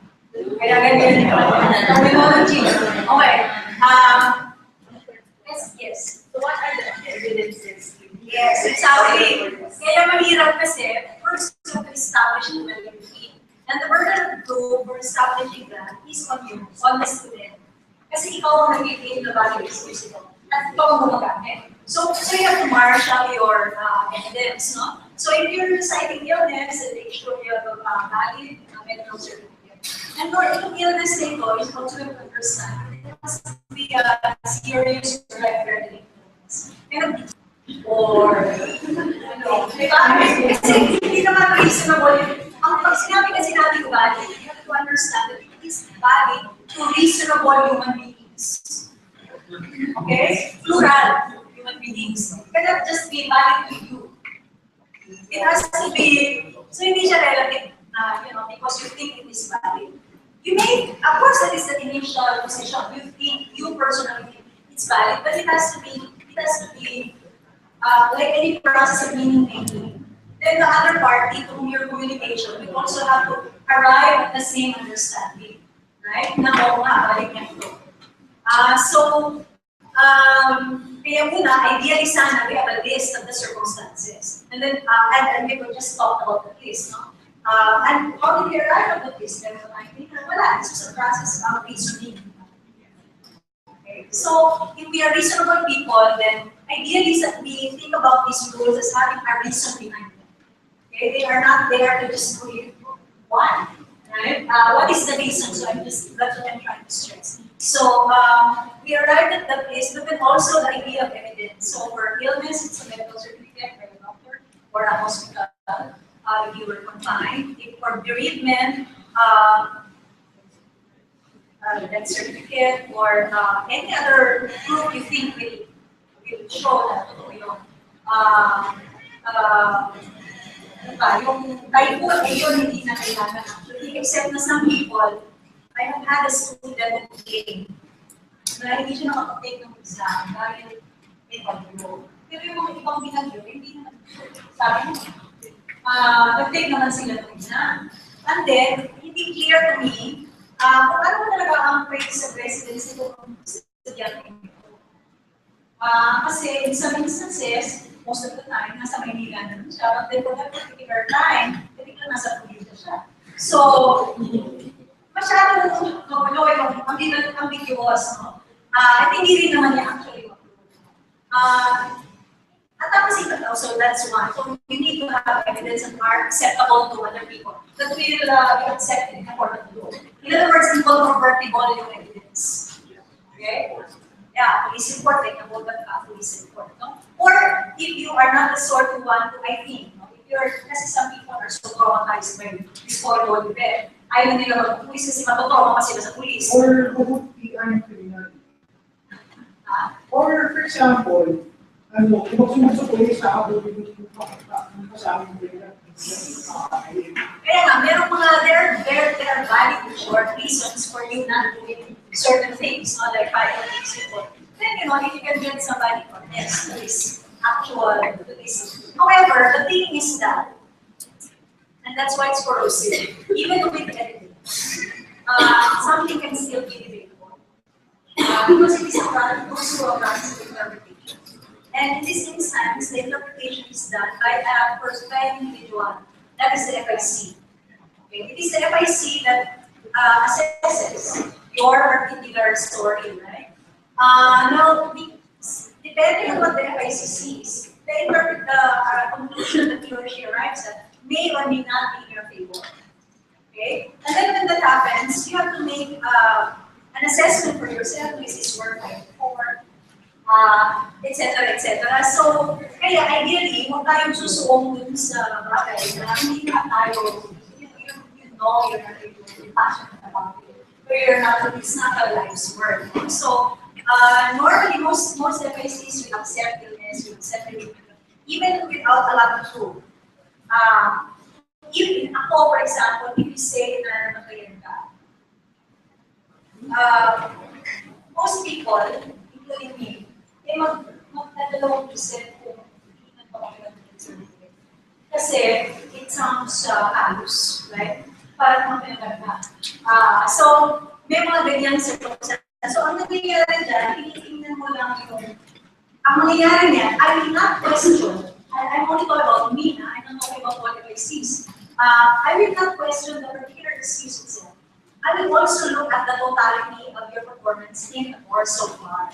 So, pag titignan ko na actually at this point, you did not take the final exam because of something very terrible happened, and I don't doubt that it was terrible, so we agree on that. But then on the other hand, if I look at your record, it's you not only not take the final exam, you have not submitted anything throughout the term. Then my advice to you will be, now you know what, I cannot give you an X. And also, I cannot give you a 5. I could if I wanted to, but since we're having a conversation now, then that means hindi na yung, there's another option. My option will be, I will say, I would prefer to drop you. Because really there is no basis, and in any case, wala ka pa ng iba kung kami ito. So that is the purpose for the discussion. So even in other words, my point only is this, because you cannot, it's not only that any claim of validity has to be discussed, it is also that it is a discussion that takes place in a context. And the context will differ, and it's different for every person. For you, for your classmates. So it's not just because dalawa kayong na kasakit, na pareho ng agad yung conclusion. Kasi kabuuan ng kaso mo.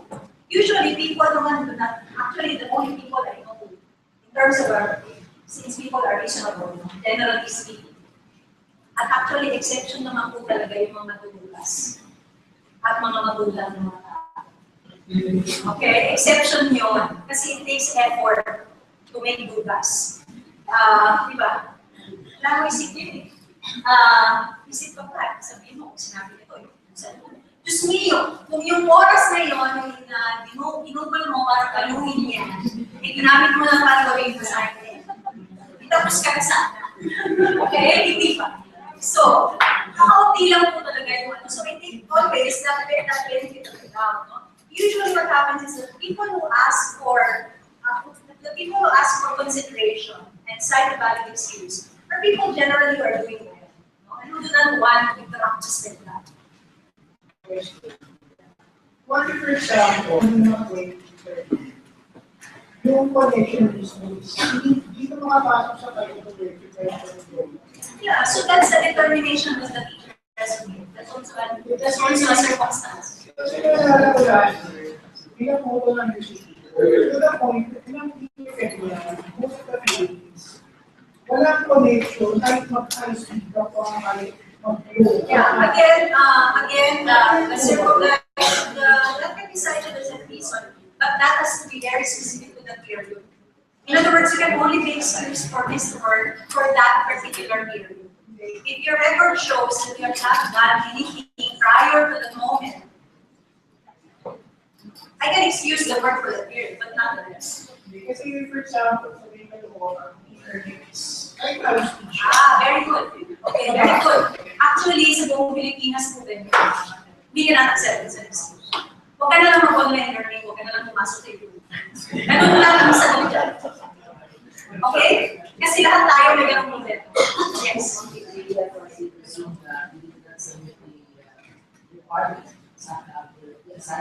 But in fact, they have submitted the assignment. She gave you almost a break because of the seemingly alleged failure to submit the assignment. How can you verify that the quality and there was some system error? Okay, if you're uploading to my portal and then, for example, it didn't get uploaded. Yeah. The technical people would have, in your case, kasi from your end, it's kind of complicated lang. Kasi your computer normally shows a record of what you did. So there is a way of finding out whether somebody had sent an email that didn't reach anyone, what time it was sent, or there was such a file. For example, if you, we are ordinary people, right? We don't know how to do this. One of the things you can cite as a reason, nobody has done that, actually is, Kasi our files, if your computer has the correct time and date, okay, in the file organization folder, at the properties, or you can see when a document was completed or the last time it was worked on. If you want, and you want to prove to your FEC that you worked on that assignment and in fact you submitted it, said that you have no proof that you sent it within the deadline, then the date of the file, the last open date, last open or last saved, or last modified, can be approved. That can be one possibility. Do you have any other option to verify the system? Sometimes the system, kasi pag halimbawa, especially when you're taking an exam online on the portal, the system would have a record of you having logged in. Yeah, that's an instance. The system would have a record of you having logged in to do something. And then there is also a log of everything you ever did on the system, including if you viewed, how many times you viewed the document. I know how many times this particular student, and whether this student read the document. Kasi the Moodle system records that. So it will show you that you read this thing 20 times. Ibig sabihin 20 times na siyang clinic. Hindi ko ngayon alam kung binasa mo talaga. Pero 20 times na siyang clinic. Yeah, ideally you take a screenshot.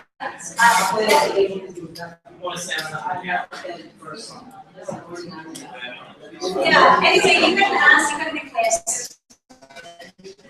If you are saying it's not the system, but you have to make the request. You say, "Ma, alam mo ko wala akong group. I cannot do that but I know I logged in at this time. So would not the portal show that? Then you get somebody to take a look at your technical. Now, the faculty, we also do our own briefing of faculty. But like students, faculty are variable. Yeah. Okay? Like you in this room, faculty are also people who decide all sorts of reasons, etc. So they cannot be compared. No? But you can, if you feel that something unjust has taken place and you cannot let it pass, then and you cannot resolve it at the level of FEC, you can elevate your concern to officer. For serious matters, no? We're not saying you should do that everything. As I said, it's a process of weighing on your part. We're adults, we know that, right? Every time you do something, inisipin mo pa ako na. You weigh the costs and benefits. I was trying to tell my professor, not for myself, for the sake of my kids. I was the leader of the group, and I'm getting the draft of my roommates who said that they almost failed the subject because of not failure to submit the last assignment. In fact, I submitted the assignment on time on the deadline, but it was not recorded in the system. But the time that I uploaded the assignment, it was acknowledged by the system. I don't know what happened next. I don't really know. That's why I was trying to protect my professor. Until now. Actually, it should be the grade of 2. Okay. Okay, you can pursue the case if you wish. Let's talk about it in a second. Okay, anything else? We can check on that. One thing that I'm focused. We have a few more things to discuss. It's gonna take us before you go to the program orientation. The next important process is the application for permit to cross-register. Take note, you have to request a permit to cross-register. It's not a right of every POU student to do the cross-registration to other communities. So what are the instances where you can be allowed to cross-register? Number one, before you do the application, you have to ask your program chair if you can be given a permission to cross-register. The program chair will look at your record and then check if do you really need to cross-register. The usual reason for cross-registration is that they want to finish their courses the soonest time possible so that they can transfer to another school the soonest time possible also. These students know that that this cross-registration process can actually prolong their stay in UPOU. Why? Number one, the calendars of UPOU and the host unit, for example, the other UP units, PLD, Diliman, Manila, are not actually the same. You are on a trimestral schedule. They are on a semestral schedule. If you cross-enroll in the second semester, right now we have applications for cross-registration. That means your records will be received by our office at the end of the third trimester. So if you're adding on the second trimester, you cannot make it. Okay? So you really have to think very carefully and then seek for advice before you do the cross-enrollment. So when will be the cross-registration allowed? Number one, if the course is not offered in UPOU. For example, you want to do PE2 volleyball. Wala na sa UPOU. Gusto mo talaga kasi gusto mo maging katulad ni Business Girl, yung Rose Girl. Isa siya, kalimutan ko na naman yung gusto mo maging katulad. We cannot offer that in UPOU, so you can request for cross-registration to volleyball in any UPOU or in any state university in that case. So, pwede yun. Pero, kung mali, you offer yung COM 3 next term. Ngayon, gusto mo mag-COM 3. Hindi yun pwede. You really have to wait for the third trimester. Bakit hindi ka namin papayagan? Ito ba, third trimester, hindi naman namin marireceive yung grade mo. Hindi mag-involve ka na lang sa UPO yung COM 3. Okay, you cannot state, I am graduating as a result. It's not an acceptable reason why. If you are not graduating, you know that you are graduating, then you could have planned your program or your courses such that you'll be able to graduate by that term. Okay, so ang valid reason lang, pinaka-valid talaga is that UPOU does not offer the course. Pero ano lang ba yung hindi namin ino-offer ng course? Na hindi pasok sa program nyo. Wala naman, di ba? So, di ba sa mga PE na? Okay? And then, your request must be approved based on their merit. Not because you are graduating or you need to transfer to another school. It's not a valid reason. Okay? So, make sure that when you do the cross-registration academic calendar, so both the home unit or UPOU and the host unit or the other university. Okay, how to do the cross-enrollment? With the approval of the program chair, the student must fill out the form for the cross-enrollment and then submit the original form to your learning center. You can send an advanced copy to your program chair or to the Fed mailer, but you have to submit the original copy to the learning center. And then you have to submit the Form 5 or the proof of registration 1 week after the registration. Most students do not do this. After they get the permit, okay na kami, next term na lang ulit, hindi pwede yun. You have to submit, inahabol ko na po sila ngayon.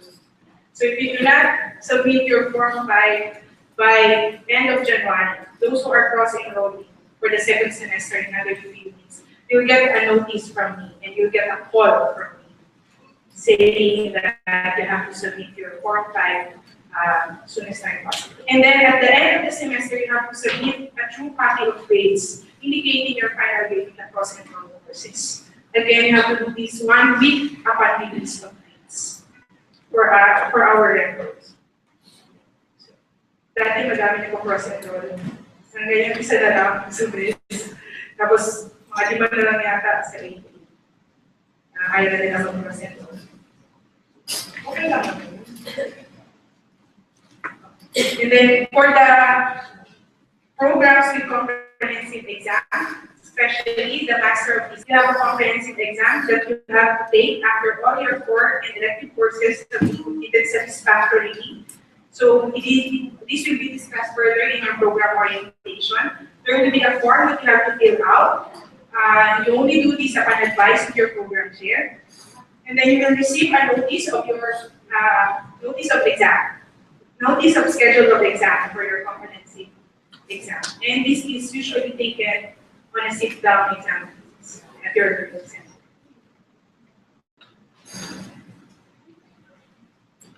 Last, graduation.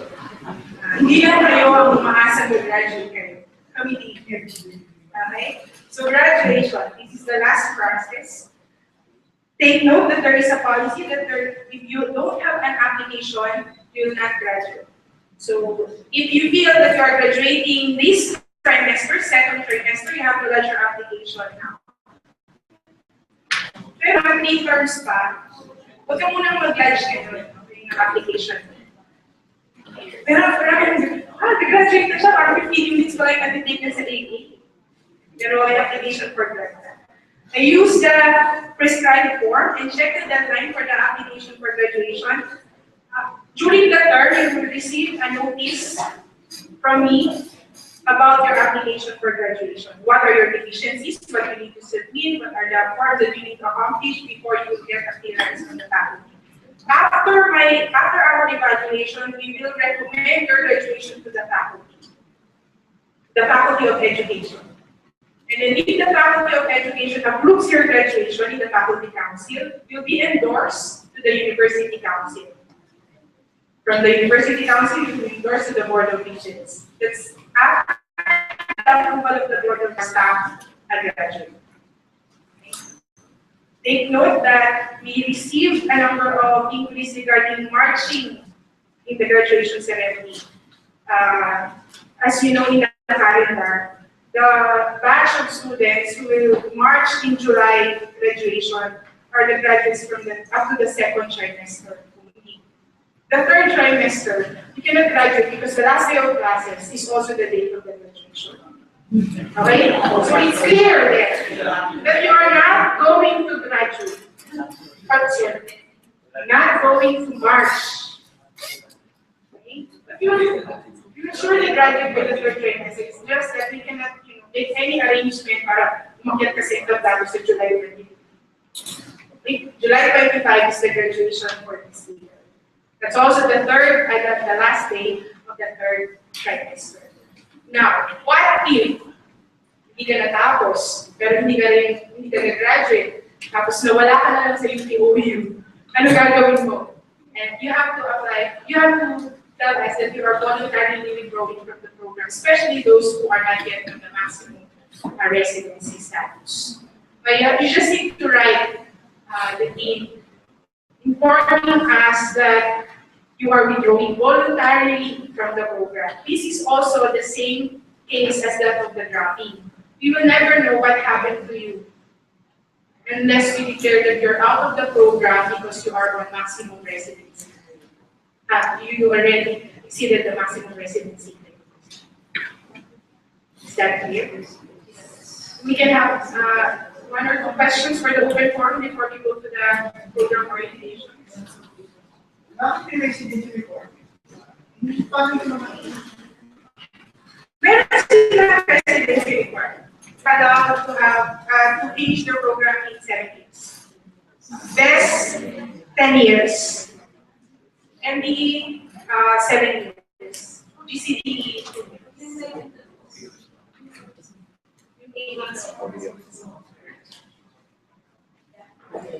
There's a time limit for one program, so you have to, when you enter the program, actually before you apply for a program, you should already, that's part of the program information that is available.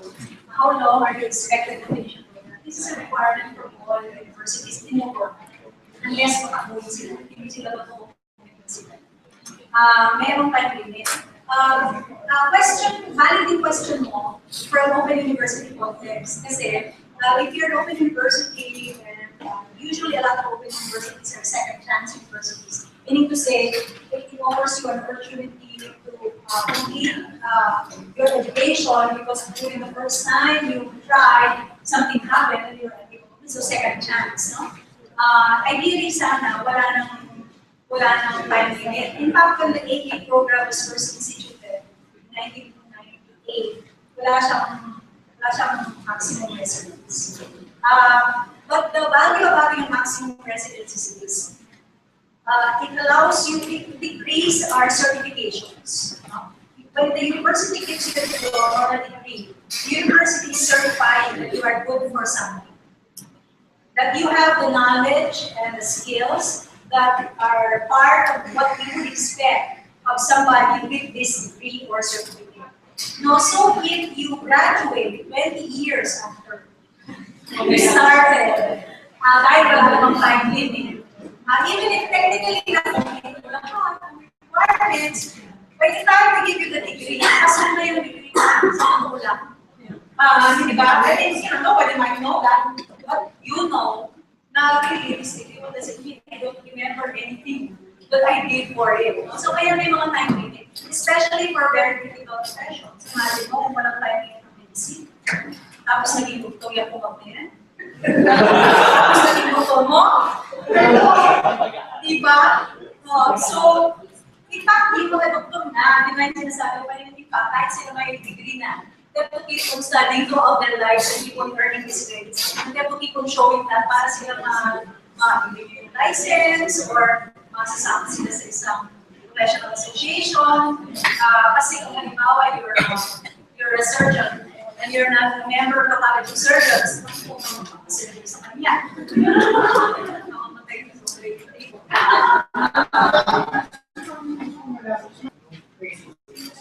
Okay, so that is a different question. So there's a maximum residence that you have to observe. You must graduate within a year.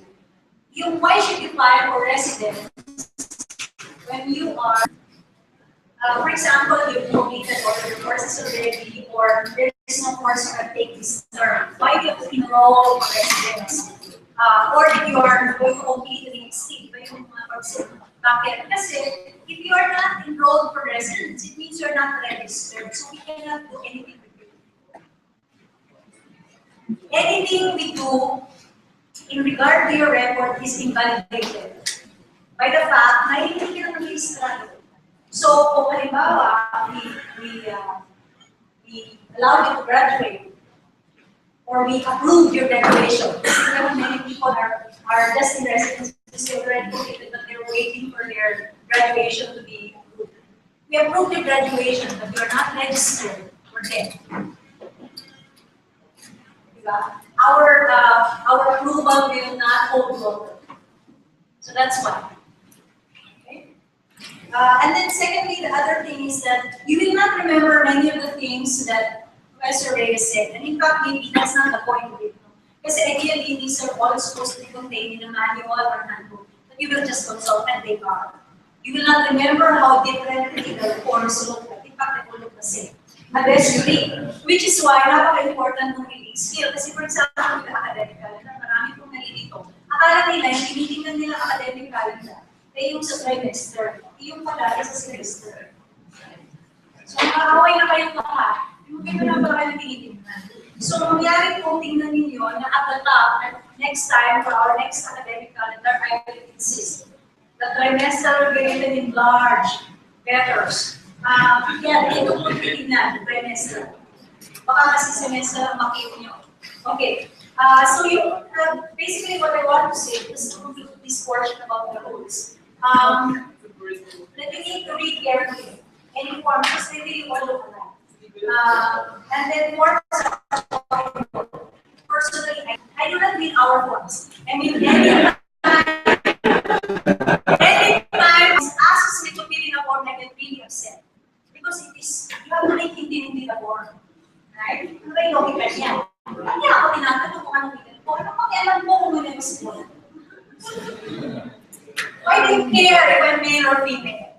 Why do you care if I'm married or not? What does it matter? Right? So these stupid forms, many of them are very stupid. We're working very hard to make our forms more streamlined, more rational, so, and then to institute forms in learning. So ganito, to get back to my point about you may not remember, so ideally you should just make sure that if you lose the paper copies and anything you have, remember that there's a website. It contains all the forms. There's a button that says forms. So you just click it, lalabas po lahat ng forms na kailangan ninyo. The assumption being that you know which form you need. You want to, yung names naman ng forms are clear. No, form for drafting, form for ito, nakasulat naman. So, makikita nyo doon. Yeah, that's the forms here. And there.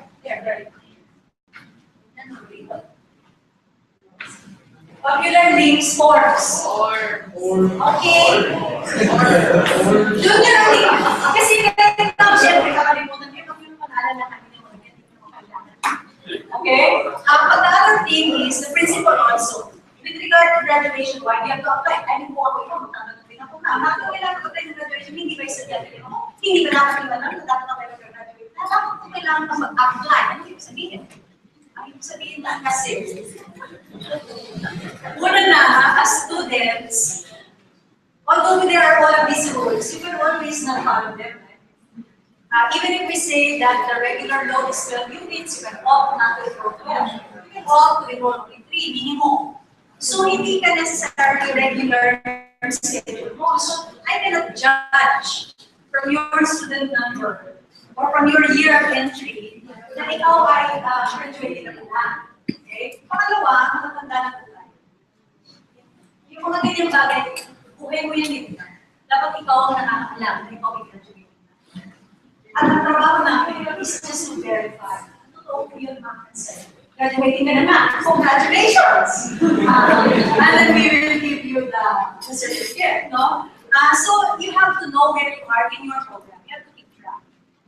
And if it is something, sometimes it can happen with very large programs and very busy lives that you don't track. You don't know actually, ma'am. Sorry po, ma'am, madam program chair. I really don't know how far away yung program. Ilang minutes pa po ba ako? Sometimes kami ng mga academics, we ask, the nature reaction is see, that's the nature reaction. Actually, I keep on reminding everybody, it is such an adult thing. It's such an adult thing. Ako, I cannot be expected to keep track of attendance na mga filing ng form. Kasi, you know, between that and my other responsibilities, diba? You will forget. And secondly, you also need to, even if it's very important, like your studies are very important to you, I know personally, if it comes between your studies and your work, you will prioritize work. Because I will do the same, because I'm an adult. Right? If you are married and you know, even wake up without a child, but if your marriage is on the box, and then, you know, you have to take the final exam. Nag-aaway ka ng asawa mo. Bakit take ako ng final exam? Sino ka magsira ang mga final exam? Diba? Although, ang pwede nyo lang masabi dyan, posibleng hindi tanggapin ng FAC mo. Yung rason na yun. Okay lang yun. Okay lang kapag. Huwag na kayo makipag-away sa FAC. Hindi nyo naman okay yung buhay mo. You make the decision for yourself. In other words, whatever this, so I will go back to my concluding statement, which is, we have to be adult about all this. Not behave like juveniles, we will also try not to treat you like juveniles. I think we have to remind ourselves that. Because we tend to relate to you the way we relate to 16-year-olds. Just because they're students. Actually, hindi mali yun. Even 16-year-olds, we should treat better. Except na yung advantage kasi ng nasa residence students. They don't have to remember so many things like you because all they have to do now is go to class, school, rather than go with you. And then somebody will meet them and say, oh, okay na siya, di ba na siya? Or, you know, you come into the bulletin board of the Body Secretary, ano to? So then you see. So kaya sila, they have an easier time kasi they don't have to have all of these 8 memoirs. Pero you have to remember so much. We don't mean that you literally remember them because you can. We only mean you should know where to find them. You should remember that if you have a question, somebody must have asked it before. Because you are a reasonable human being. So in a world of reasonable human beings, other people will have asked the same question. Where would the answer possibly be? Or if you cannot think of that, mamaya ko na pag-isipin yun. Kung saan ko siya natin. Well, all you have to do is ask. Right? Right? Sure.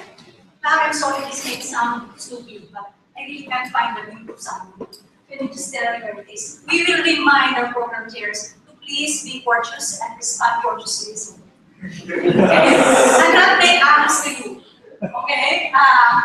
But if it is a reasonable question, you will get a reasonable answer. So you just need to be autonomous about it, really independently. The reason why we have a checklist, that's ang value ng checklist kasi kaya nga namin pinabas yun. Kasi that's a way for you to track.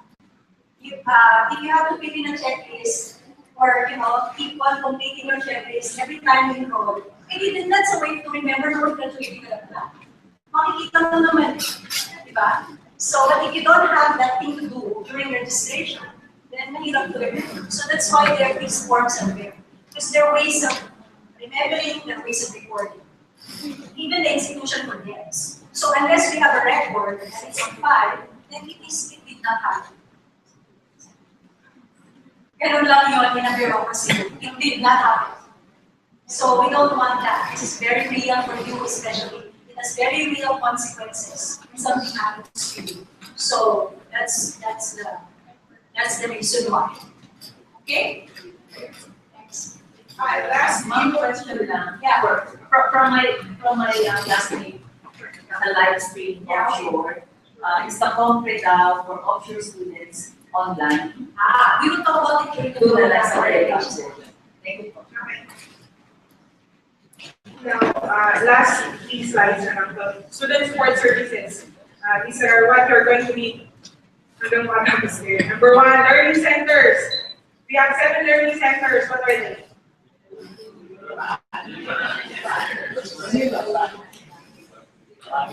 Okay.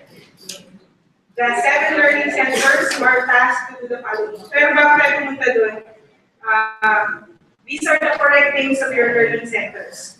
Please check. Okay?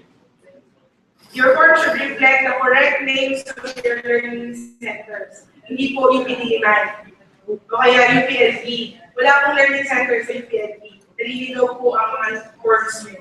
So please make sure that you write on your forms the correct learning center. The HQ there stands for headquarters. It's the learning center in Los Baños. Okay?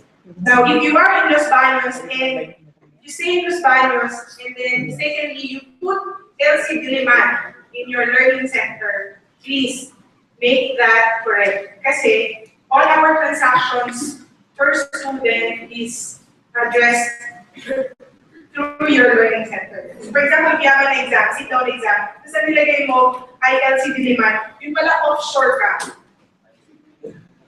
Any terms na bukas. So how can that exam reach your place in Kansas or in KSA? 3 days at least ang shipping. So you miss the exam. So please make sure that you have a correct learning center. The learning center should be nearest to your residence. Okay, and what are the things that you can do at the learning center? Number 1, application for admission. Tapos na kayo dyan. Manual registration. Distribution of course materials can also be done at the learning center. However, some materials are actually shipped to your address. And then dropping of subjects and filing leave of absence. This process must be done in the learning center. Exams, some sit-down exams are done in the learning center. Accessing library and computer facilities. This is where you file your request for ID, not to your program chair. And change of information. Okay? So, the academic support, that's where you, academic concerns you address it to your program chair, number 1. So for example, for AA, please email aa-program-chair@edu.ph. BES, that's the email address of BES. For GCDN and MTE, this is the email address. Take note that all of these email addresses that I show you are active email addresses. So sinasagot yan ng program chairs natin. All your program concerns, please address them to the program chairs. And then, My Portal is your virtual classroom. It's different from the student portal, where you do your online registration, online application for drop-out, for removal and completion. Okay? Kasi maraming naguguluhan, ma'am, I cannot register, the My Portal says. Sabi ko, ha? Pero siya dapat mabalik daw or choose sa rin yung Please be reminded that the My Portal is your virtual classroom. Okay? And you do your registration at the student portal, please access the following things. Okay? Para mas maliwanag, please use the word. Ito ang sura ng My Portal. Ang itsura ng student portal. Yun. Okay? So maliwanag ba yun? Magkaiba po ang student portal. Your classroom is in the My Portal. all businesses with FIC, we prefer that you post it through the My Portal, not on their personal emails, unless you have been instructed to do so. But all of your business inside the classroom must be done in the My Portal.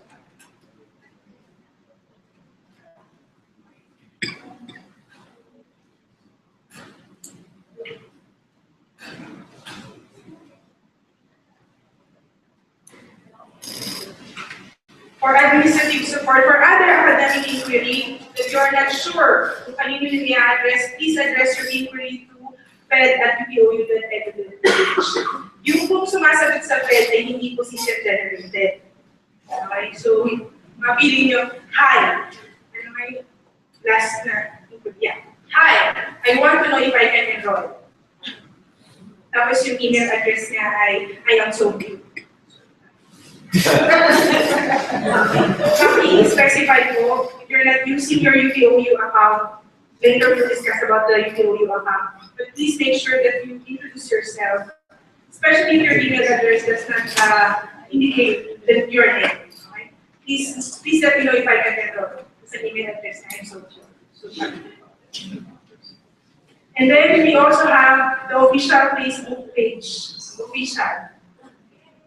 Para makita natin. You can also check the website for the Facebook page for some announcements. The name is Open University Faculty of Education. So, nandiyan na yung ginagawa.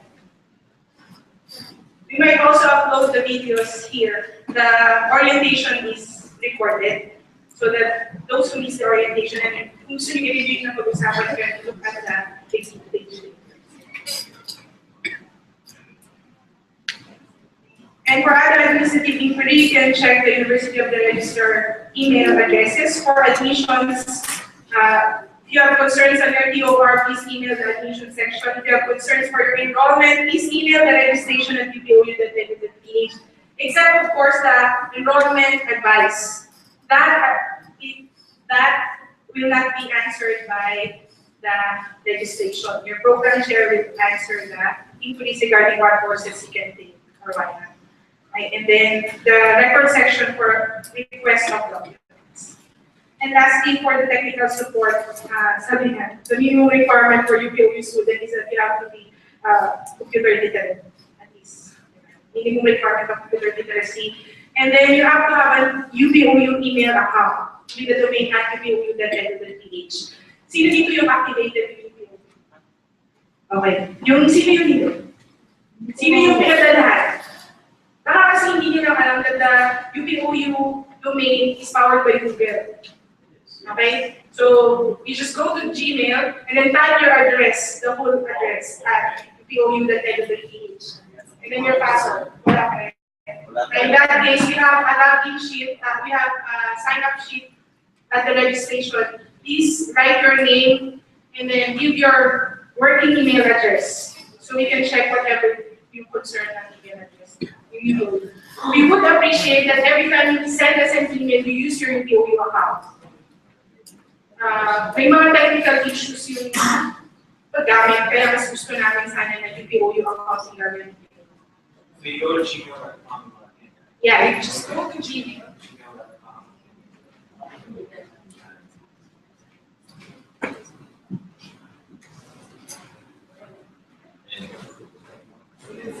Yes. We'll ask you to sign this one. All right.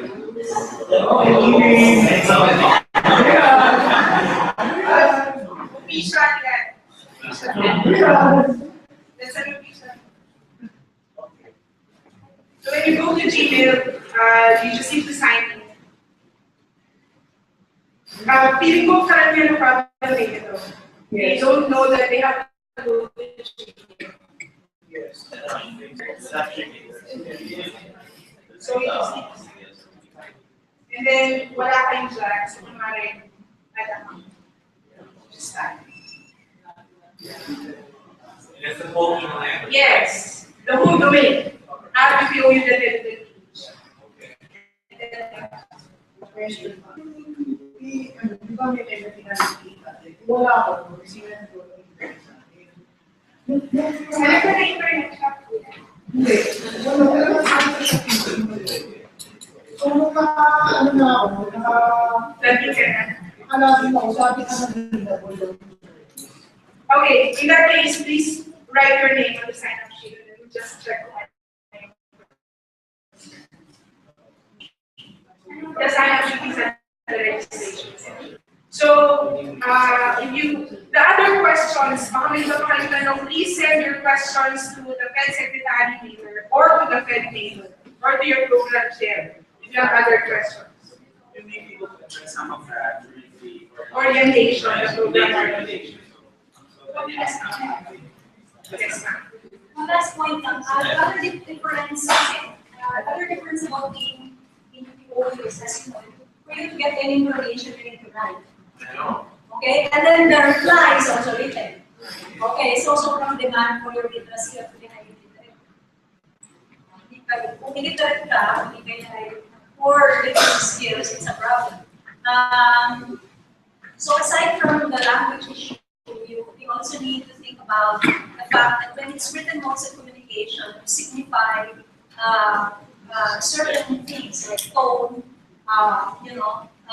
differently. You have to be much more explicit, for example. So you have to complete your sentences. Kasi we cannot complete the sentence for you. You need to be very explicit. You need to say your name because you cannot necessarily judge or determine kung sino ito. If you're using your UPO email address, then we can see who you are, right? If you happen to forget.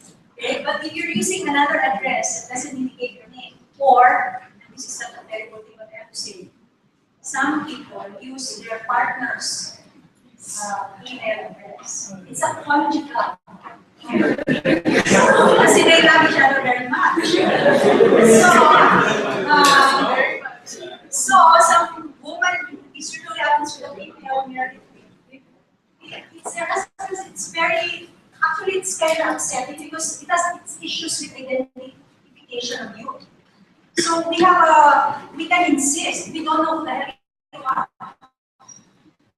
So you are. Yung pa yun, that's the difference in business mode. You're constantly having to cite proof. Ito nga ito, etc. No? You can cite your student number. Sa residential, hindi naman ganun, yung mapakita naman sila ng mukha nila, face value na. Okay na sila. Pero pag distance, remember, walang face value, kaya wako kami pangit. It all have matter.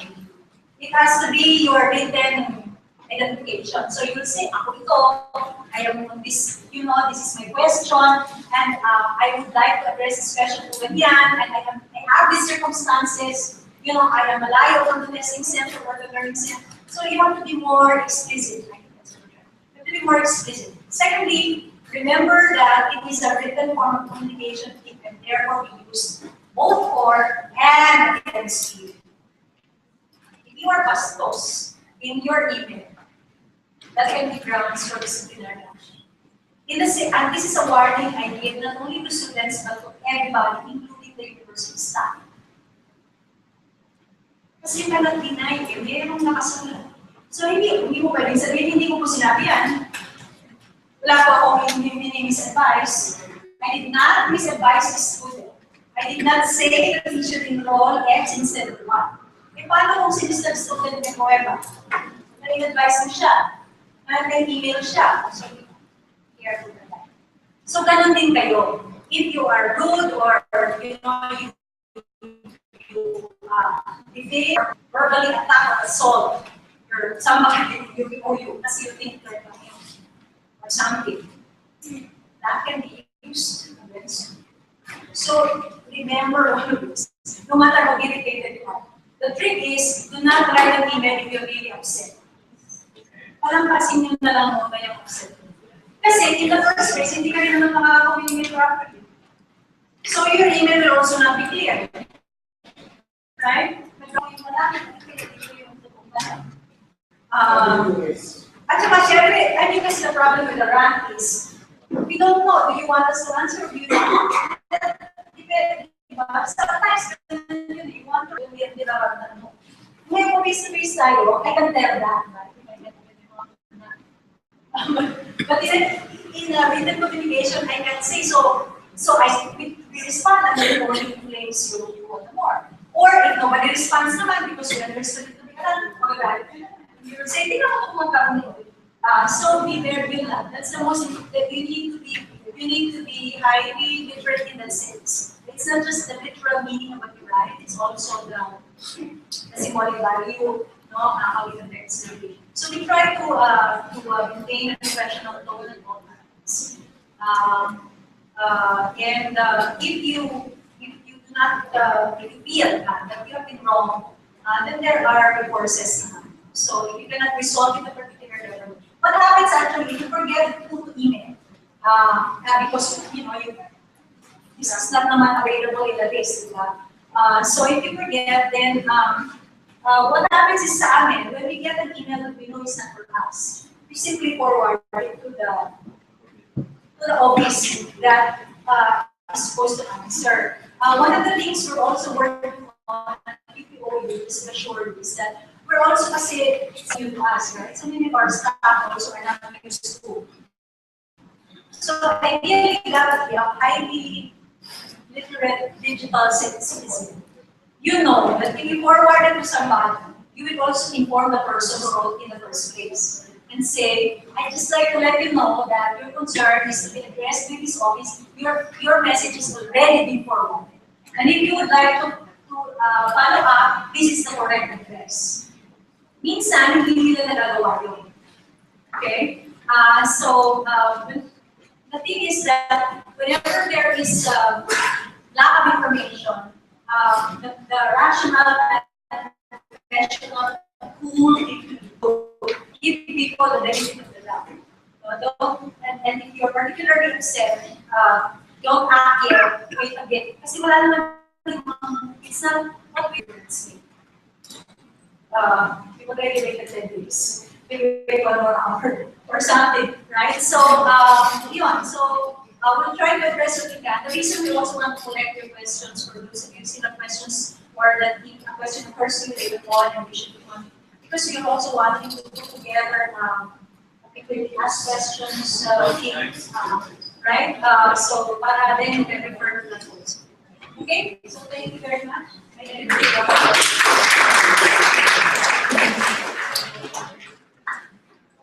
Thank you very much to our dean and also our faculty secretary. Thank you, Professor Reyes, for that very thorough, comprehensive walkthrough. So now we will proceed to the individual program orientation, and there are room assignments for depending on your program. So allow me to direct you to the proper venue. For those who are earning their graduate certificate and Master of Distance Education degree, please stay here in this room. Now, the rest will have to leave. So if you are enrolled in the Bachelor of Education Studies, the BEST program, you will have your program orientation at Inotech. So that's in this same floor, second floor, towards the Dean's office area, so towards that other side of the building. Follow the program. Follow your program here. So the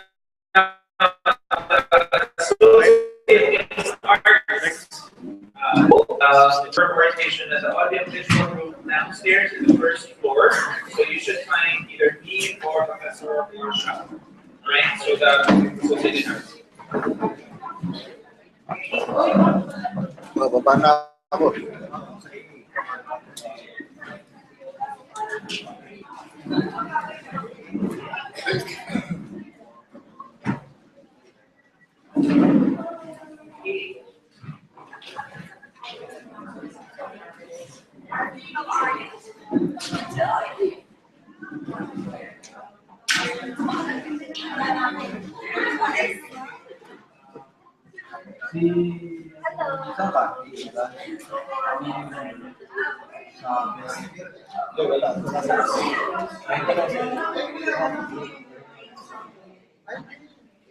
Mas capture na lang.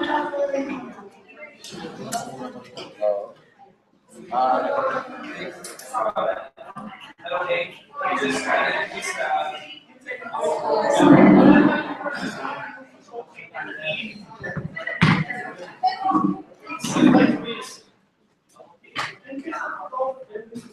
Oh,